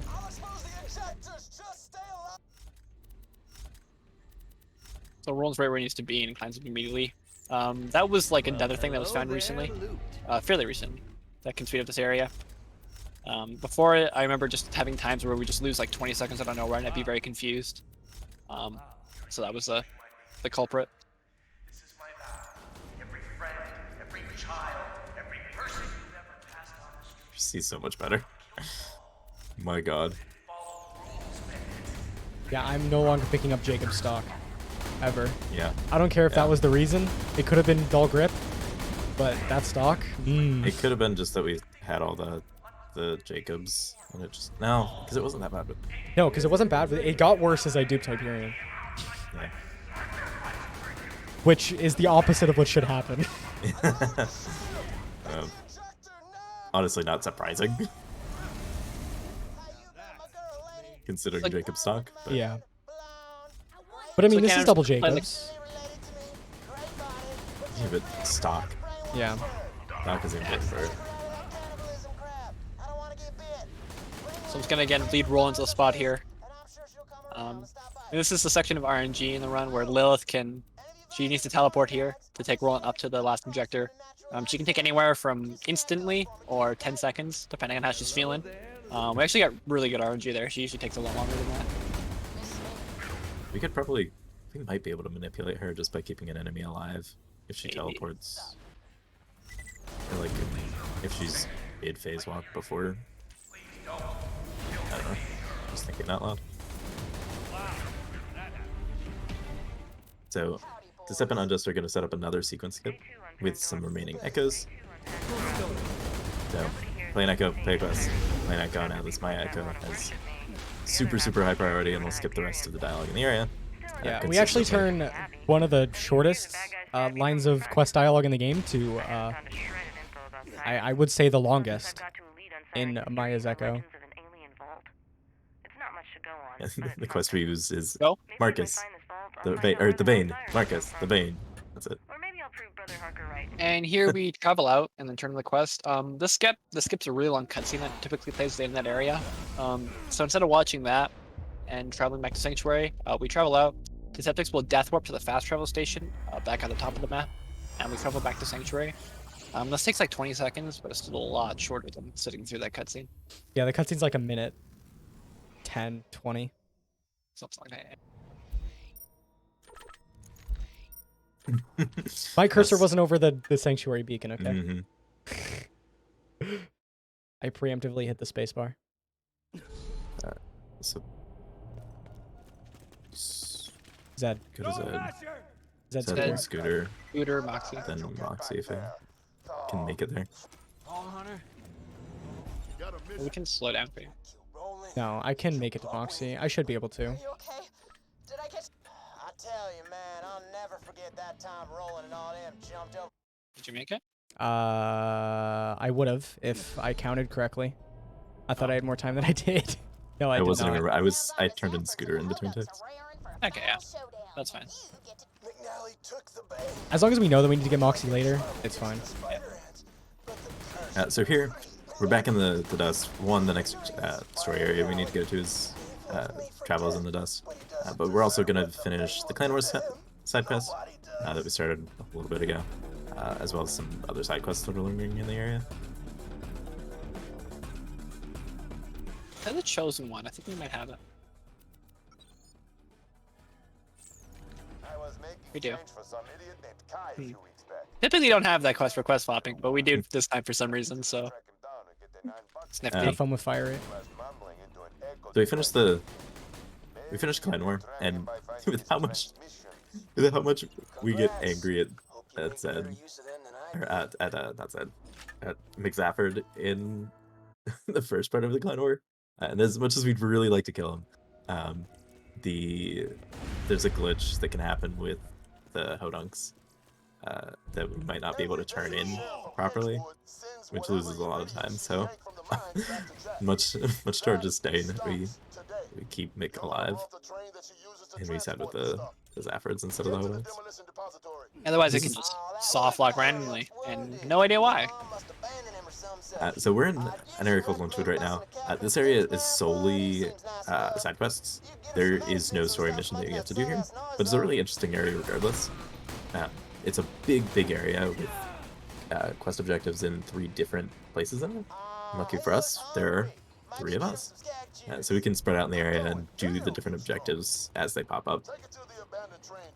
And it's a really fun route.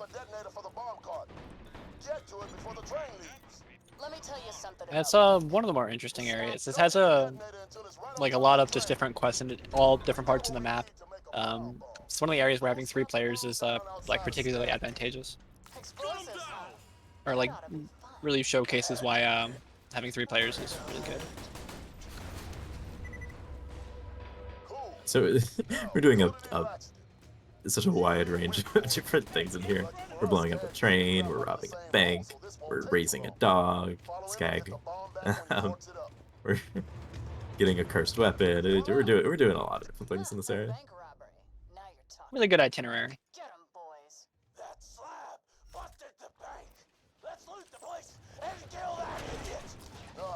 You should remember XP Relic this time if you didn't put it on already. Yeah. Just to make sure, because we are quite low this round. Yeah, you're. 2, 2, 3, 4.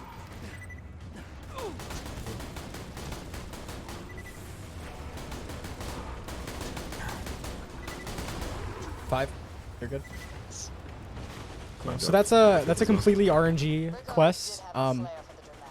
We need to kill skags to get 5 skag tongues. And it's just a random drop. So that's why there's a skag that spawns for one of the quests that I have that I just keep alive for a little. I thought it'd attack me and essentially kill me, just so that we get 1 extra skag kill to try and better increase our chances of getting the tongues. Yep. So right here, I've done such a good job of raising this dog, feeding it, giving it medicine, feeding it again, that I become the dog. You can actually hit Dukino's triggers ahead of Dukino, so you don't actually have to follow him because he runs pretty slow. So we've established NPCs are slow. Yes, even dogs. Yes. Oh, So just become the dog. So I become the dog, hit all the triggers, and then Unjust clears out the mine. How many do we need? We have them all. We have them all. Okay. Which is kind of why I canceled the travel to Lynchwood. But we have them all. Okay, whatever. I got spawns, and then I'm like, do I need to kill these? It's fine. It's fine. So now we're in Iridium Blight. That was boring. We haven't really pointed it out, but there are 3 sort of hub areas. There's like the main hub world in Sanctuary, but there's 3 different hubs that open up to different areas in the map. We had 3 Horns Divide at the start of the game. We had the Highlands mid-game, and now end-game is Iridium Blight. So here Giuseppe is going to the next area in the game. Go. I'm adding a trigger to trigger the next area in the story. And Unjust is picking up the bounty board to skip some dialogue so we can have it sooner. Yeah, and grab some quests that we can do later. Yep. So, this area. Sawtooth. Sawtooth Cauldron. Yeah. This is probably the most infamous area in pretty much every speedrun category. In any percent, it's a really difficult area because you are extremely underleveled, and there's a bunch of high-level enemies, and just many of them always throughout the area, and really easy to die. Very intimidating area. And in this area, there's a quest here that is entirely RNG. The whole quest, or at least this part of it, is just clearing spawns and trying to get a map part from the enemies. you can get them from like in 5 kills, like we've had one run like that, or you can lose 4 minutes in this area trying to just clear them out and get the items you need. So it's a very daunting area in just every category, and yeah. It would be a real run killer. Just whoever can get these spawns faster has a really good time, and whoever doesn't. If it weren't for this other quest that we're doing right now, called Capture the Flags, there are 3 generators that are raising different clan flags or bandit flags or something that we just kind of have to sit next to and wait for. We legitimately have to sit next to them because if we run away from the area, it'll stop. Yeah, they break, because that's how generators work.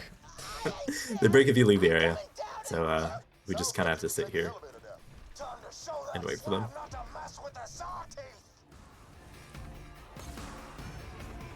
So it's a blessing and a curse, because for one, it means we just kind of sit here and do nothing. But it also at the gives same time, time. it gives us time for the super RNG quest. Otherwise, this would just be like who determined, like who got good RNG in this split would determine who got record, because it was just super unlikely to get the map parts that quickly. But still very, very possible. So. Especially since this is an hour and a half in the run, it'd be not fun to do a whole run to this point and then have it die pretty much every time. Just to getting really bad and map part spawns. Speaking of which, how many do we have? 3. Map parts 3. Never mind. So what I'm doing right now is I'm killing enemies with the E-Tech gun. You need to kill 25 bandits with it. You're only really supposed to use this gun in like the early maps. I got the last one. But because of the amount of crit damage we have, we can actually use the E-Tech without any real issues. For reference, this gun does 42 damage. The Gwen's head, which is level 9, does 53. But because of the crit that we've stacked the entire run, we have enough damage to be able to kill enemies with a singular crit. Sam, the generator's been hit. Reset it. You did it. Alright, so my generator's done. Because of the way that the spawn cap, I barely get any spawn, so I just kind of sit here and wait for it. But mine's done first, so I go directly to the story quest to get started on that. Just up to the first half of it, I'm just finishing it up here. You really are the best slab ever.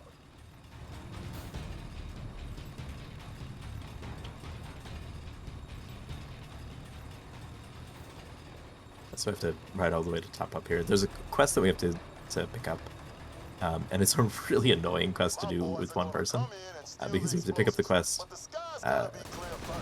You pick up the quest, take the elevator down, and then ride the elevator back up to turn it back in. But with multiple people, I can just show up here while I have to pick up the objective for it and turn it in whenever he finishes without having to take the elevator more than once.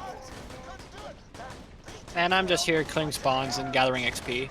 We need to hit 25 pretty quickly coming up here. It typically isn't a big issue, but I just clear spawns because I don't have much else to do. And plus, spawn locking is an issue in this area, at the end here at least, so it's good to do. I'm sorry? What? I killed 2 buzzards. Yeah. Okay. Thank you. That's a really annoying area. The reason why spawn locking is really big because we need those buzzards to spawn, and there are a lot of enemies that are taking out these buzzard spawns. So. Which one is it? The one close to travel.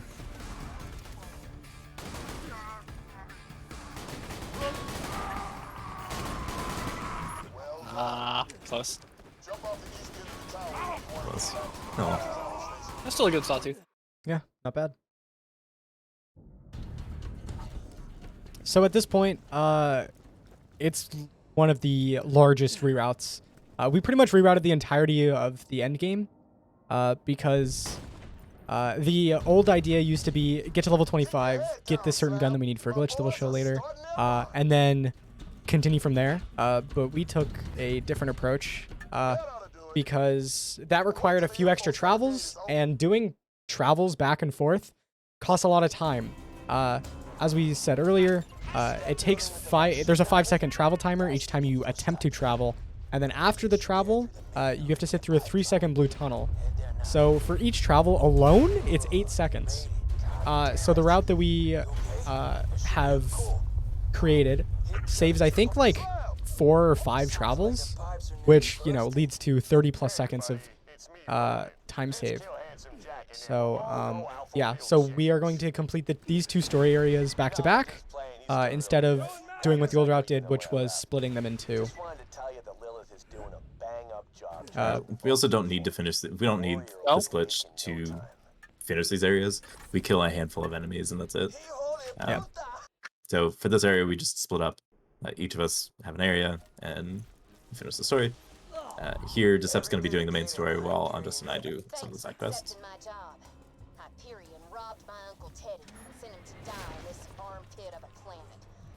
That's a really weird mix of, or I guess fun mix of swapping between just any percent routing and all quest routing. Yeah. And as it turns out, when that iridium is pumping through her body, I can stab her over and over and over, and it just heals, son of a bitch. We're coming, Lil. Just what a nice day. Just walking out in the sun, talking into my echo recorder. There you go. Let's go. Don't ambush me and break my gun into 4 separate parts before eating them. I keep interacting too late. Sorry, that's really tough to do. That quest right there, it doesn't actually open the menu to turn in right when you hit E on it. That's really difficult to get in between ticks there. Yeah. Alright, so here, we're about to hit level 20. We are level 25. So that means we're going to get the big glitch for the run. You've been listening to Yeah, so I'm going to turn this quest here. And this gives us a gun called the Evil Smasher glitch. And this is the most broken glitch in the series. Basically, what it does is it gives you every... whenever you reload, you have a 7% chance to gain basically just random stats on your gun. And these are the stats like you'd expect on any gun, I right? clicked the Fire wrong rate. thing. That's my fault. Oh, that's fine. Like fire rate, accuracy, damage, recoil reductions, pretty much every stat you could ever want.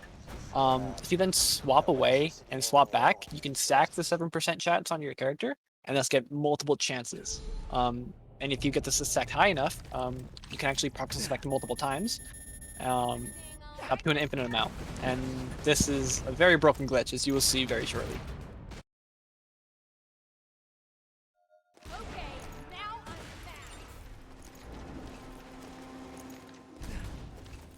So here I down myself, and then land on ZZ's head. While I'm down, I don't bounce off his head like I would if I was up. And then ZZ can just taxi me over into the arena, because this is an all players trigger. So all of us have to be here to start this side quest here. So this area is just a massive wave fight. There's 5 rounds of it, and it's kind of the most jarring area in the run. It brings this really fast, really high speed run where there's always something going on, and brings it to like a screeching halt. It's about it's an 11-minute area. We speed it up as much as we can, using the Evil Smasher glitch and the splash damage from the launchers that ZZ Deceptics have. But it does still take a while. Which is good and bad. 1, again, the run comes to a screeching halt. But 2, it means that we have plenty of time to stack Evil Smasher.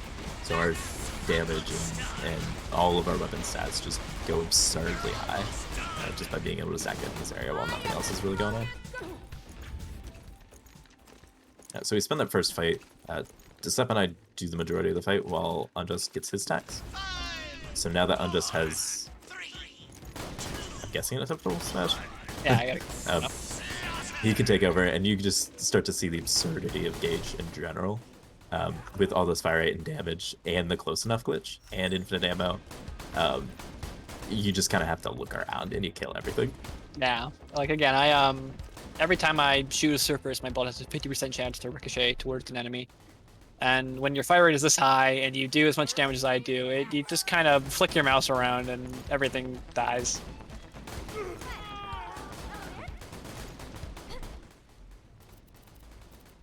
There's one more area like this coming up in a little bit. It isn't as long, but it is still a considerable amount of time. It's about 8 minutes, that area.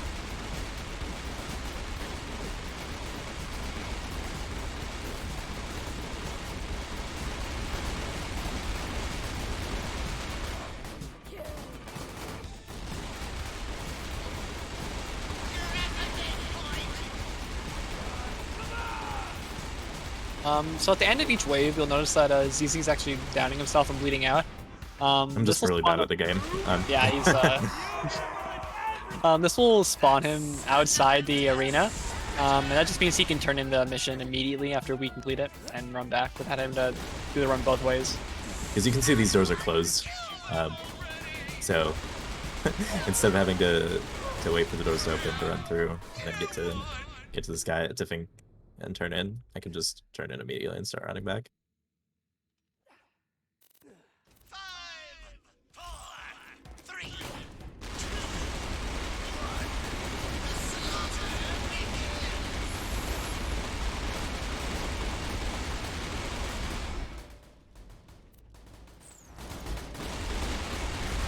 So I have an acceptable smash. I'm sure this party has one.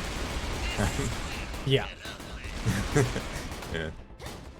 So now we can all start doing some insane damage through this area. So Gage is close enough, which is why Andres is still using a shotgun. But since we don't have close enough, Zep and I actually have to aim. So to counteract that, we use launchers that have a high amount of splash damage to sort of make up for my bad aim, at least. I have the best aim, as everyone can tell. Yep. Smile and nod. We're done. Yeah, that's why I do the most here. You do indeed.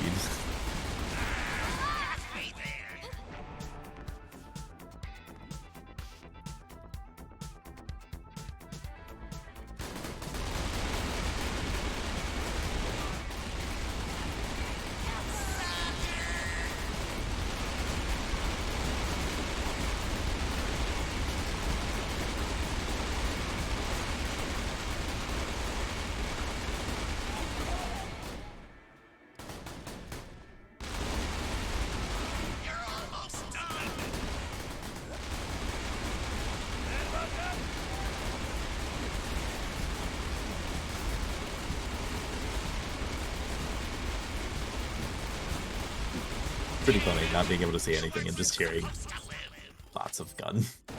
Lots of gun. Gun go burr. Do indeed go burr.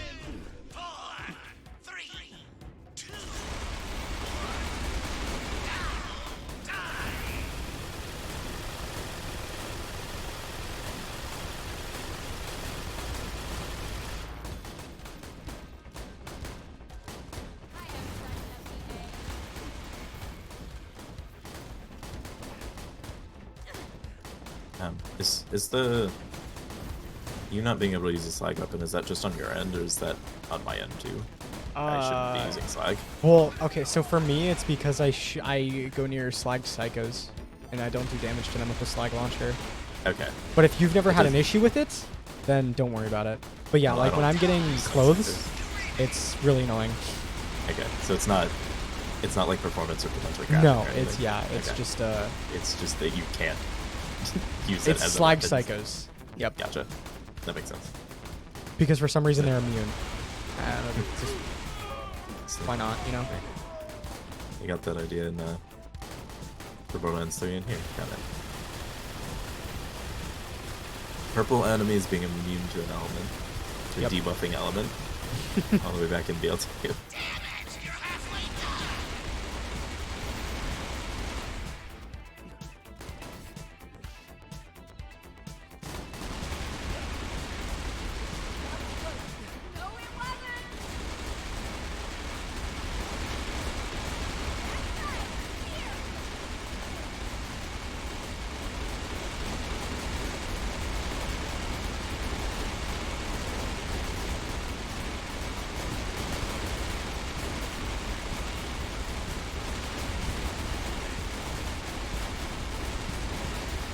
We're done.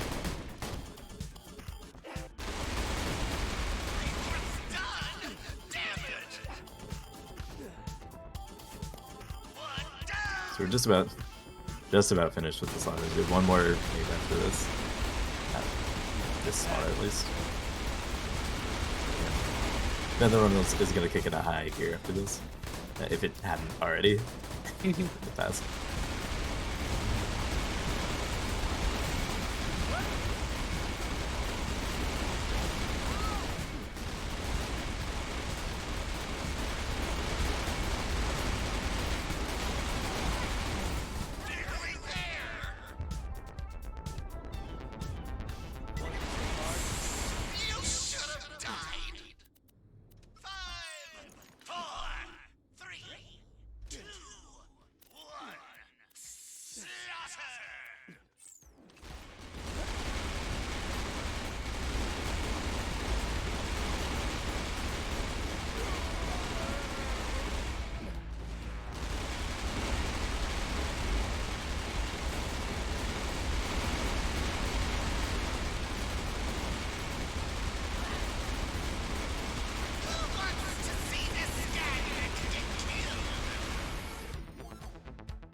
But I guess while we're doing this last part, we can sort of talk about some of the routing coming up. If you look at our quest log, there's a whole bunch of side quests that we haven't done and or can't do yet. And the reason is because we've been putting them off up until this point. For a lot of them, there's a lot of mobbing that we have to do. Clear out just a whole wave of enemies. We're done. So clear out just this huge group of enemies, which is we can do quickly previously, but it's much easier just being able to hold down and just wave your mouse around the screen to kill all the enemies. So a lot of the upcoming missions have some sort of a quest or objective like that coming up, which is why we generally put off some of those quests until this point. And part of the reason why the previous route just kind of blitzed to get the Evil Smash Rooms, so they can set it up and keep going with some of those side quests and start knocking those out. Because if you can't tell already, it's a very, very powerful glitch.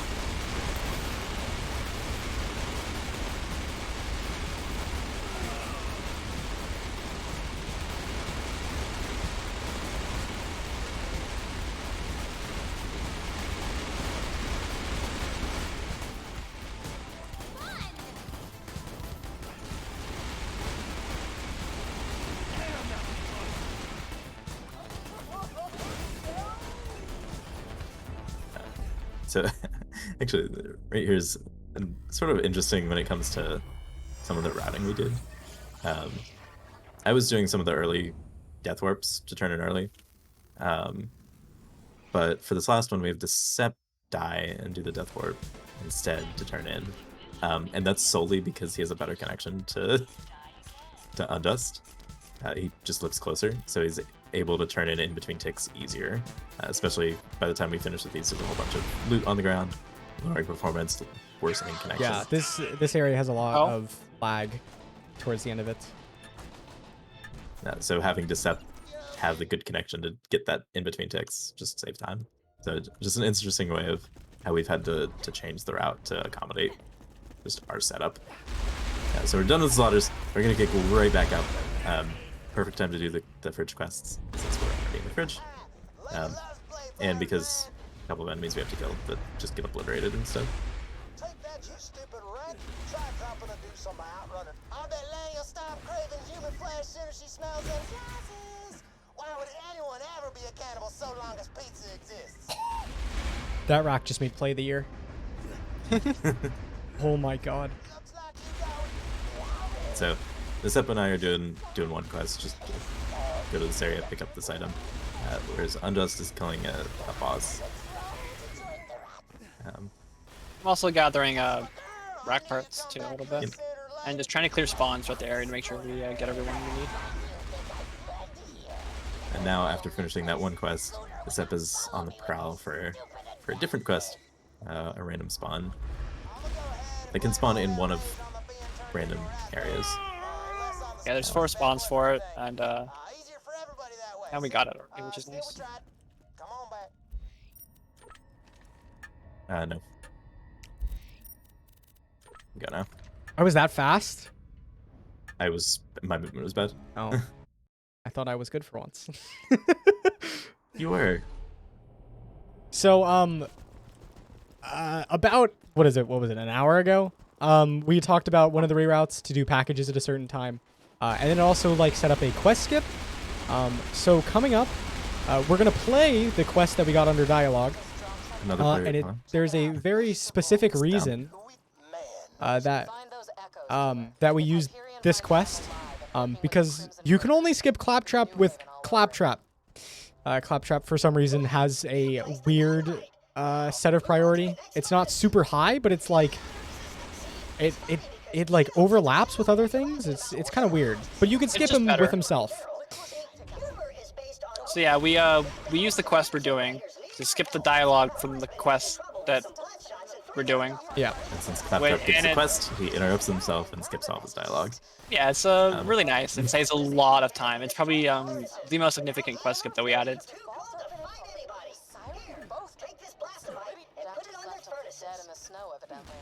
That was fast. Yeah, that was good. It's really good.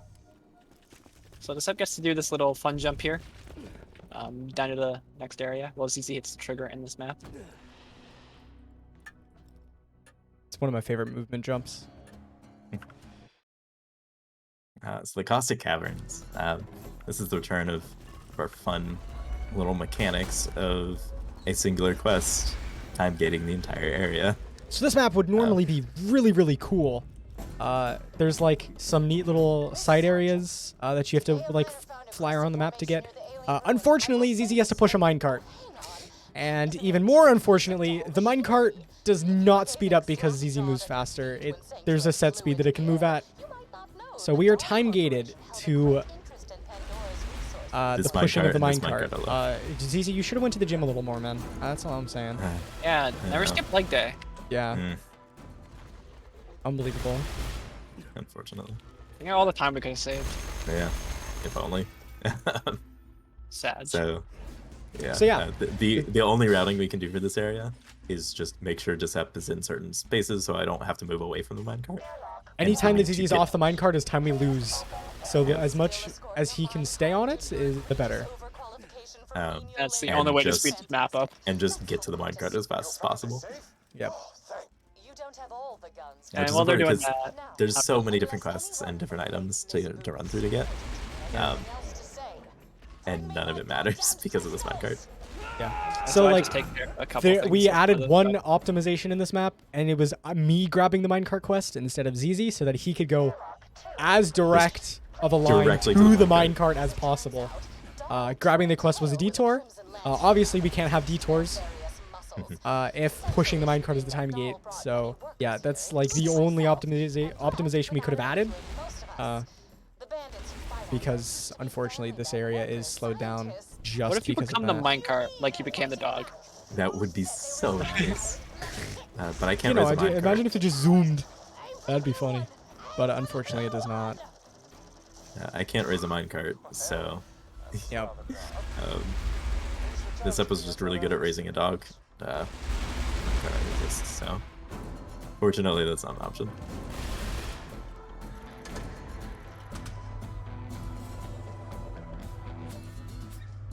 So I think we're done with every quest in this area already. Yes. Almost. We're almost. I have We're to turn literally in. just waiting. For this But minecart. yeah, it's mostly just waiting for the minecart. And I blame that quest on how little I know about everything else in this area. Yeah, the reason why Because ZZ does this is because when we were learning the category, he knew nothing about Caustic. So he gets the very fun job. I always watched the minecart get pushed. Yeah. So he gets the very fun job of shoving his face into the minecart. Oh. Wait, what? Oh, I was too early. Okay, never mind.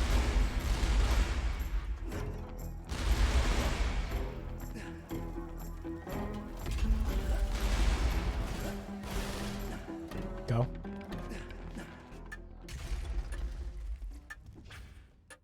You know, not to stifle I didn't pick them all up in one go. That's That was sad. gold. I'm so sorry. It's okay. Your movement in the hole was Yeah, probably pretty good. Oh no, The Durham's divide Divide. was the divide was tasty. So yeah, Okay, right so here we we're just- actually gonna return to the main story.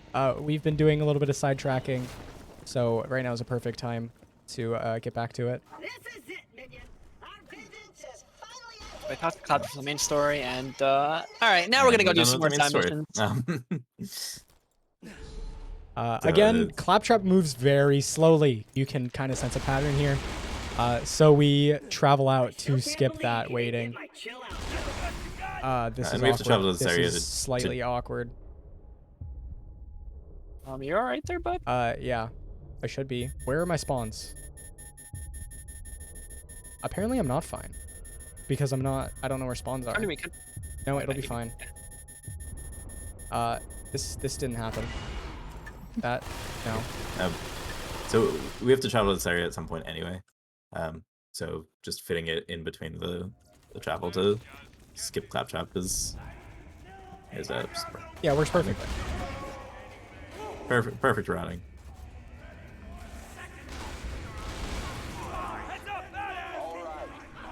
So this is a quick little area. Again, just has one quest. Honestly, one of my surprisingly one of my favorite areas, just because one really bad legendary that spawns.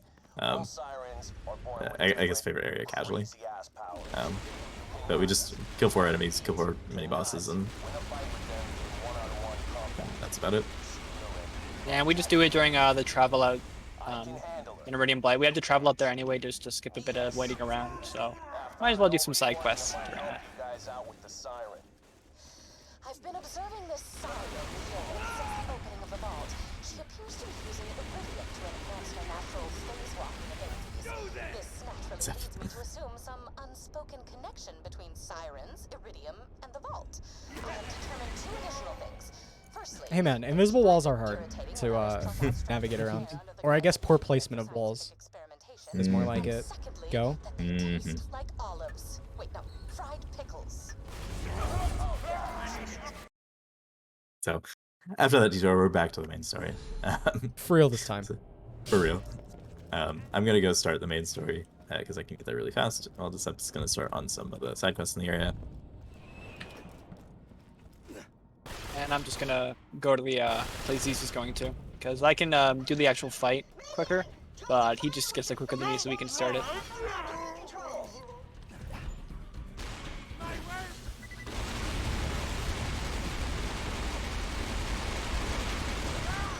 I'm just this here, and I'm gonna go help with some side quests too.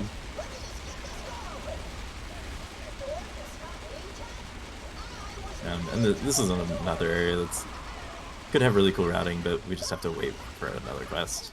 Granted, it's the main story quest that takes the longest, but it's still unfortunate too.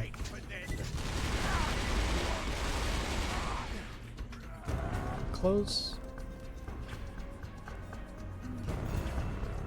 Comes up. So this is a storyline that quest line. You pick up the quest on one end of the map and you do it on the other end of the map. So I stay at Mal to pick up the quest, and Sep is way over there actually doing the quest. Yes! I've done it! Shutting the door defenses down now! Activating additional door defenses. Turrets deployed. Oh, damn it! Refunds? My God. Dispatching additional troops. So the only way you can really speed up this wave fight here is by standing over here where I am and shooting at the surveyor spawns above the door here. The surveyors don't have a spawning animation. You can kill them immediately as they spawn, whereas the loaders take a few seconds to spawn in. And there's only a certain number of spawns per each wave. So if you kill more surveyors, then you spend less time waiting for them to spawn in. That saves a really considerable amount of time in this section, and is the only way to speed it up, aside from just killing as quickly as possible. Which obviously isn't much of an issue. Yeah, no, not in this category. Any percent it can be. Reinforcements depleted. Don't worry, baby! So we're finished with the wave fight. Instead of finishing with the main quest, we're gonna go back to some more side quests. We have very little of the story left. If this was a 90% run, we'd have 2 short areas, and then the run would be over. So pretty much the rest of the run is going to be finishing side quests. And I'm under the map now because it's fun. Oh, I'm in the wrong spot. Oh, Um, I did that backwards. any percent brain went burr. My fault. I'm good. I did it backwards anyway. Yeah, so I'm supposed to turn in a quest there to then proc some dialogue that will skip Claptrap, so he stops screaming no, because it's actually quite annoying, and it loses time. So here's the other really slow wave fight side quest chain that we have to do. This one's a bit shorter. So again, we just do the car straps to get me over to the fight here, so I can use one close enough to kill all the enemies. This one is a bit different than the previous one in that it has dialogue before each wave. The other one did as well, it just did not matter. The spawns were animation based and not dialogue based, but the spawns in this one will only happen after Mal or Innuendo bot says he finishes his line. So we use quests and echoes here to skip all this dialogue, and it saves like 30 seconds or something total throughout this area, which is If you're able really to skip surprising. everything. If you're able to skip everything. There's a bit of it's a bit finicky sometimes, but yeah, for the most part you can skip them all. Okay, look, I need your help. I know what you're thinking. So you notice in the other slot, or I was sticking around at least for the first 2 waves to sort of help out with the killing. This one I'm just dying immediately because my damage actually doesn't really help on it. It'll help, but what's more important is for me to sit over here and just do a whole bunch. That's what I'm doing as the Lady Fist, which has a bit more crit damage than the snipers that we were doing. Those of you who played Borderlands before might be thinking, oh, 800% critical hit damage. I'm sure that's really, really helpful. It's not, unfortunately. On this patch, it only has 400% critical hit damage instead of the 800 that they patched it to later. The highest crit damage that we can get in this run is 700 from a 1 in 3 chance out of Mal right outside here. But we had to save that for that, so we can't get that. But 100% is still good enough. Yeah, they actually buffed Lady Fist a couple times throughout the lifespan of this game. So yeah, we unfortunately have to use it at its lowest, which is still really high, but not as high as it could be. So the reason that I'm duping this over and over and over and over again is because at the very end of the run, there is a raid boss that is level 50, 52, 50? It's in its 50s. We're going to finish the run at level 30, 31, 32. So we need as much damage as we possibly can get to overcome some of those level differences. Whenever you're under-leveled, enemies have a damage reduction applied to them. So at the levels we're at, enemies take 1/10 of the damage that they normally do, while also having the health of a level 50 enemy, expecting you to be killing them with a level 50 gun. This gets very, very drastic very, very quickly. So trying to get as much damage as possible before that is really important, which is why I'm just sitting here duplicating this weapon over and over and over again while they're doing this wave fight.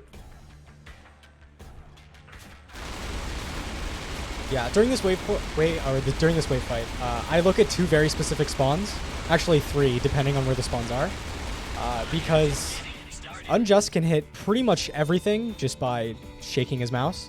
However, there's a few problem sections or problem spawns that I need to look out for, so that's pretty much my job here. Day 2 on Yeah. Pandora. Nobody here is used to seeing a siren. Half the people I've met want to worship me. The other half want to we haven't found Elevator doesn't. Yeah, the elevator kind of pushed me the wrong way. Oh, yeah, it happens. Or pushed me to begin with. I haven't thought to shred of info about sirens. Since I've got to meet on siren history, I've read It's not much to go on, but it's something. Maybe if I find the cause, I'll find out where the hell sirens come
Day 2 on Pandora.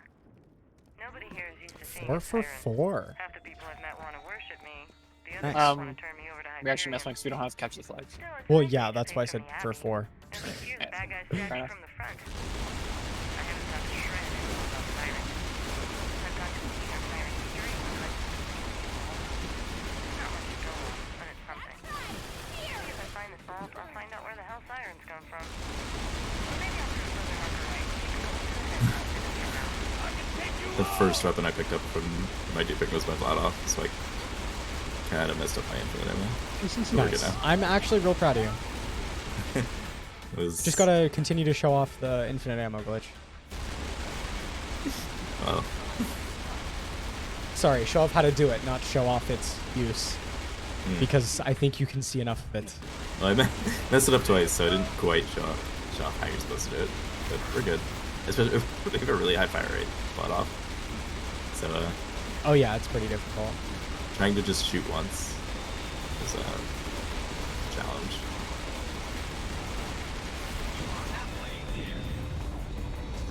So for this last wave, it's actually really helpful for me to be over here helping out.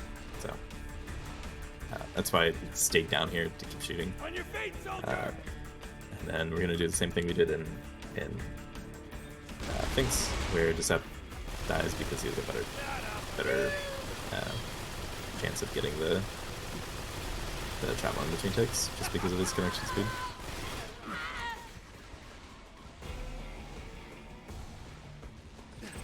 Bushwhack here. Yes, please. Where's it? Oh. Thank you. Hyperion says permanent death, schmermanent schmeth.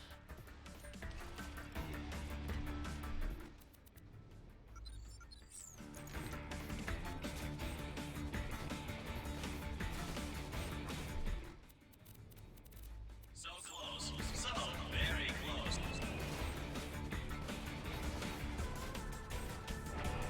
And go. Oh wait, I'm down, so you can't, but yeah. You know what I mean. Yeah, I knew what you were telling me to do. Alright, and now we're done with the really boring long slaughter sections. Yeah, the rest of the run is pretty fast paced. Mad dash to finish what we need to finish. This will be difficult to get in between ticks, by the way. I have all 3, but we'll see what happens.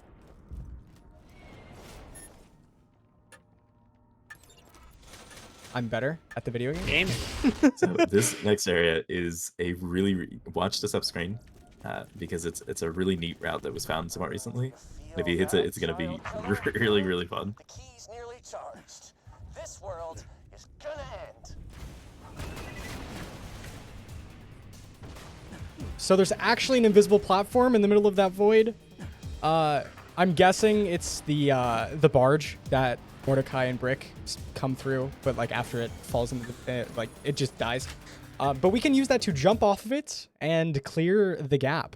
That saves like 10 to 15 seconds compared to the old route. So yeah, it almost First Pass cuts is it almost really cuts cool. that area in half. Yeah. Like you used to have to do a grenade jump and then worry about getting over a wall, doing some tricky maneuvers. No, just jump off of the air. Yeah. It looks pretty double cool. jump. Yeah, it looks really cool when you hit it perfectly. It's also very difficult to get. You have to jump So- in like a very specific spot so you have enough height. So this is the final boss of the game, Jack. And See ya. Jack is dead. Hi Jack, bye Jack. It's not quite that. Yeah. His part of the fight is dead. No! And now we have the actual final boss of the game. I'm not dying yet.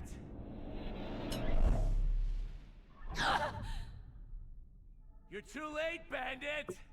I win! The greatest alien power Pandora has ever seen. And it's mine to control!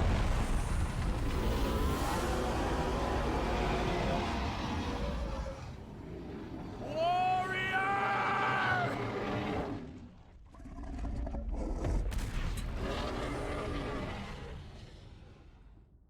all right, here's Warrior, the big, huge final boss we've been worrying about the whole game, and he's dead. Yeah. Really climatic fight. If this doesn't just exemplify how strong Evil Smasher is, Yeah, there you go. And again, we're not really doing all these glitches specifically for this fight. It's for the oh, I died. That's funny. It's for the play Get to Know Jack for the moonshot.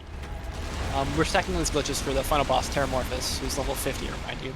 And Hello. Since he's 20 levels higher than we are, we do only 10% of the normal damage, right? So again, we do need all this damage. While you're in the Nexus, grab whatever files you can on Jack. But not for the end. Sep was able to do that with just a launcher. Can't quite do that with that final raid boss. So what Sep is doing is he's timing a travel to touch his vault key at a specific time to finish the story, but not have to watch the end cutscene. That's the wrong area. It's fine. Just go. It doesn't worry. It doesn't delay matter. your death. Delay your death. So basically, that travel out there, it just skips the final cutscene. There are multiple ways to screw it up, one of which completely ruins the run, and we can't do anything about it other than safe quitting, which of course would get rid of all of our glitches and lose eons of time. Another way is just you do it too early and you just have to run back to the area, but that's not that big of an issue. It just loses a bit of time. But Deceptix is a gamer, so... The other way is watching the cutscene, by the way. Oh yeah, there's also if that. you do it There's 3 too ways to early, set up. you have to watch the cutscene. But yeah. There's 4 different things that can happen, and only one of them is good. Yeah, the final cutscene is super long, and just hurts to sit through. So yeah, and actually the last time that we sat through it, I had no audio for the rest of the run, so that was super fun. So yeah, it's a pretty cool skip. Pretty difficult to time, but I have like a really consistent setup that helps me get it a lot of the time. So what we're doing now is now that the story's complete, we're getting through some of these side quests that we put off to later. Look at quest log. There's still a good amount that we still have to finish. So we're just doing a mad dash through this. We're actually in the wrong order. We're supposed to be in a different one at this point. But they're fairly interchangeable. So yeah, it doesn't really matter which deal. way you do them. Well, kind of. It matters a little bit, but for so this... like ZZ puts it, interchangeable, fairly. On 11. Great job. The train is trapped. I could just say go on 11, but you know, whatever. Go on 11. Well, that was quite an enjoyable tea party. Garçon, a word. 1, 2, 3, 4, 5, 6, 7, 8, 9, 10, 11. Make it right. I counted slow again. Look at me counting slow. Unbelievable. Just gonna skip the splits. So again, we're just going to another area where we have to just do a few side quests to clean up. Where we just have to kill a bunch of enemies. That's made a lot faster by the fact that we have a Smasher. Creatures released. So Deceptix and ZZ are running through the area, hitting a few triggers for a mission. They're gonna hit a save. Since you spawn ahead of me, since you spawn ahead of me, yeah. Since you spawn ahead of me, you should keep running. And yeah, that makes sense. You know, that does make sense. Yeah. Yeah. So they hit a save for me, and I death warp over here. I can help through spawns, and plus there's a objective for me to do here while Deceptix and ZZ do a wave fight that we skipped when we were doing that main This is the wave fight we skipped earlier. It's a lot faster now that, you know, we can just shoot the floor and win. But previously, when we actually had to hit the enemy, it's pretty bad. We have all the gun parts? We were missing one.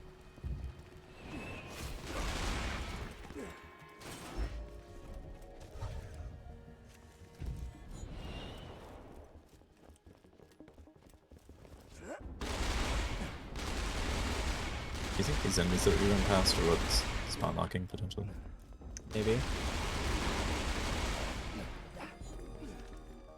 I mean, I'm spawn locked right now, just getting spawns. So. It's probably the enemies that we're running past and not touching. I got the last gun part, but I can't get it. Oh. Unfortunate. That's why we do that first. Did you kill Skags? Yeah? Oh, I didn't actually. I forgot to again. I'm sorry. Okay. I guess I'll run back through. Creatures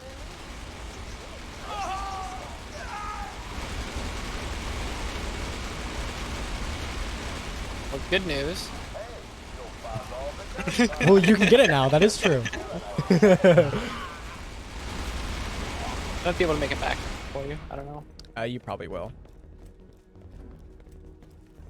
So I was supposed to kill some more enemies back here, but I forgot to.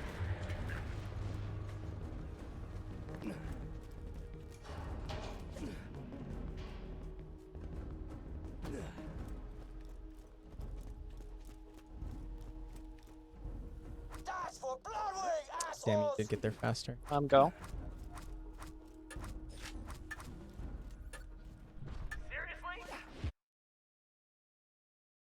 Cool. Nope. We This can't still go isn't the here. right area. Yes, we can. Yes, we can. No, we can't. We Yes, we cannot. don't have I it. promise you. Oh, okay. Never mind. It's my fault. I'm Sorry. Scrackney did. Do we have to go to Right. Sanctuary? Yeah. We have to go to Sanctuary first. All right. This is fun. So there's a couple quests we need to grab in Sanctuary to be able to complete the side quest pickup. So that's what we're gonna do now. Giant skag. Go. Oh God, what does it want? What the hell do you want? We have BFS. That's a yes. That's funny. Freaking rats, man. Sorry. I was shouldn't have done this that. close to finding out what second base feels like. And also what second base. Okay, so this area is kind of weird. There's not many spawns, but we still get like heavily spawn locked. Mostly because this one of the objectives is to kill Scrack. You have to kill 20 different Scrack. And they really like to hog spawns, which makes my life difficult. This just in, Pandora. The bandit scum who killed Jack's daughter has just set the Old Haven orphanage ablaze. Which it's you. Darn. No, Spracker did? Yeah, those don't update for me, so I just trying to kill those as fast as possible, and I don't know when they're finished. I don't. I've pumped every freaking ounce of iridium I've got into you, but the stupid key isn't working. Why? I'm sorry, I don't know. You're a side. So now we go to Frostburn. Nope. All right, I No. guess let's bid. One more pit Yeah, stop before Frostburn. Yeah, now it doesn't matter. What order we do or anything. We don't have to go to the other Arid Nexus. Oh, we do. Oh, no, That's we should right. do that. Oh, Yeah, that's go fine. Go there now. We're doing this in the correct order. Oh, crap, man. Good job saving little skag buddy, man. We kind of I'm just messed gonna up the order, but you know, it's fine.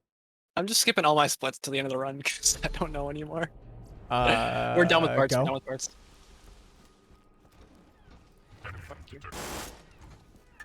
No charge. Yeah, if we have all the parts, you can go instantly. Go to Henry. Yep. You need to grab the thing. And it's, turn. yeah, it's, yep. It's like in the same spot. Someone turn and bound it forward. Okay. I almost messed that up, but it's fine. We got it. We got it. Frostburn. We haven't done Frostburn yet. That's fine. It's We'll fine. do We'll it do it after. Alright, Slag. This supply just landed in our turn. Remember to do face McShooty. Yep. Zach wants to destroy So, the supply one last kind of wave fight area. This quest unlocks way earlier in the story, but of course, it's really easy with Smasher, so we save it till now.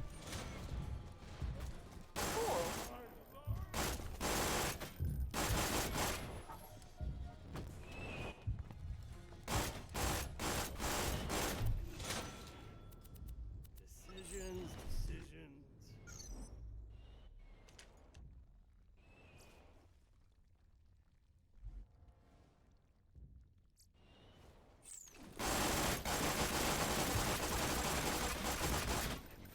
So one thing that we haven't actually talked about, we talked about how strong scroll shooting is with a scroll wheel and free scroll wheel and Jacob shotguns.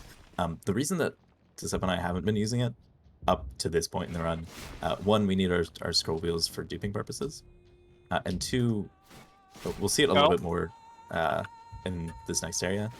Whenever you're off host, your bullets just don't match your crosshair and they don't go where they're supposed to. So it's generally just more accurate for us to click shoot for everything. And you'll see more coming up. That my bullets are flying far below where my crosshair is. So that's one of the reasons why we don't do it until this point. Terramorphous, this is the raid boss. This is the level 50, 52 enemy that we've been dreading this entire time. There's a fire gun here if you need one. No. Okay. But thank you. I had an extra. I didn't know if so you needed one or not. Here's our raid boss. Here's Terramorphous. And he's dead. And he's dead. Level 50. Level 50, we do 10% of the amount of damage. Like, our damage gets reduced by 90%. Prospering. So, yeah. That's why we stack so much. That's why the Smasher's overpowered. Dead. Actually, without the Smasher glitch, this category might be technically impossible because we couldn't really kill Terra. Yeah. Oh, now I see why you're after the fire gun. Yeah, I don't know if you shoot one or not. Yeah, I do shoot one, but I had one. And I didn't check beforehand. But we're fine. These guys aren't so bad. I mean, to be fair, I had one as well. So, West. So Decep's finishing the quest line that we started way back at the start of the game. We didn't even have infinite. We'd just gotten infinite ammo, and we've kept the quest until now. Just because a whole bunch of mobbing that we have to do. The quest actually done? With Smasher. Yes. I also kill a boss, but it's not that important. And now all we have left to do is just turn in all the quests. I'll go to Moxie. Have we talked to her for Barry yet? Yeah, that's done. You have performed adequately. Do not fool yourself into thinking this planet is now safe, however. So. Friggin' cults. And that is the run. And we got world record. No. No way. What was the time? We got world 2:24:22. That's not even like a. That was like what, 30, 40 seconds? 43 seconds. Oh my god. And by the one on speedrun.com, that's 1:40. Wow. Okay. That's crazy. That's So, crazy. Yeah, this has been Borderlands 2. All Borderlands quests. 2 co-op quest.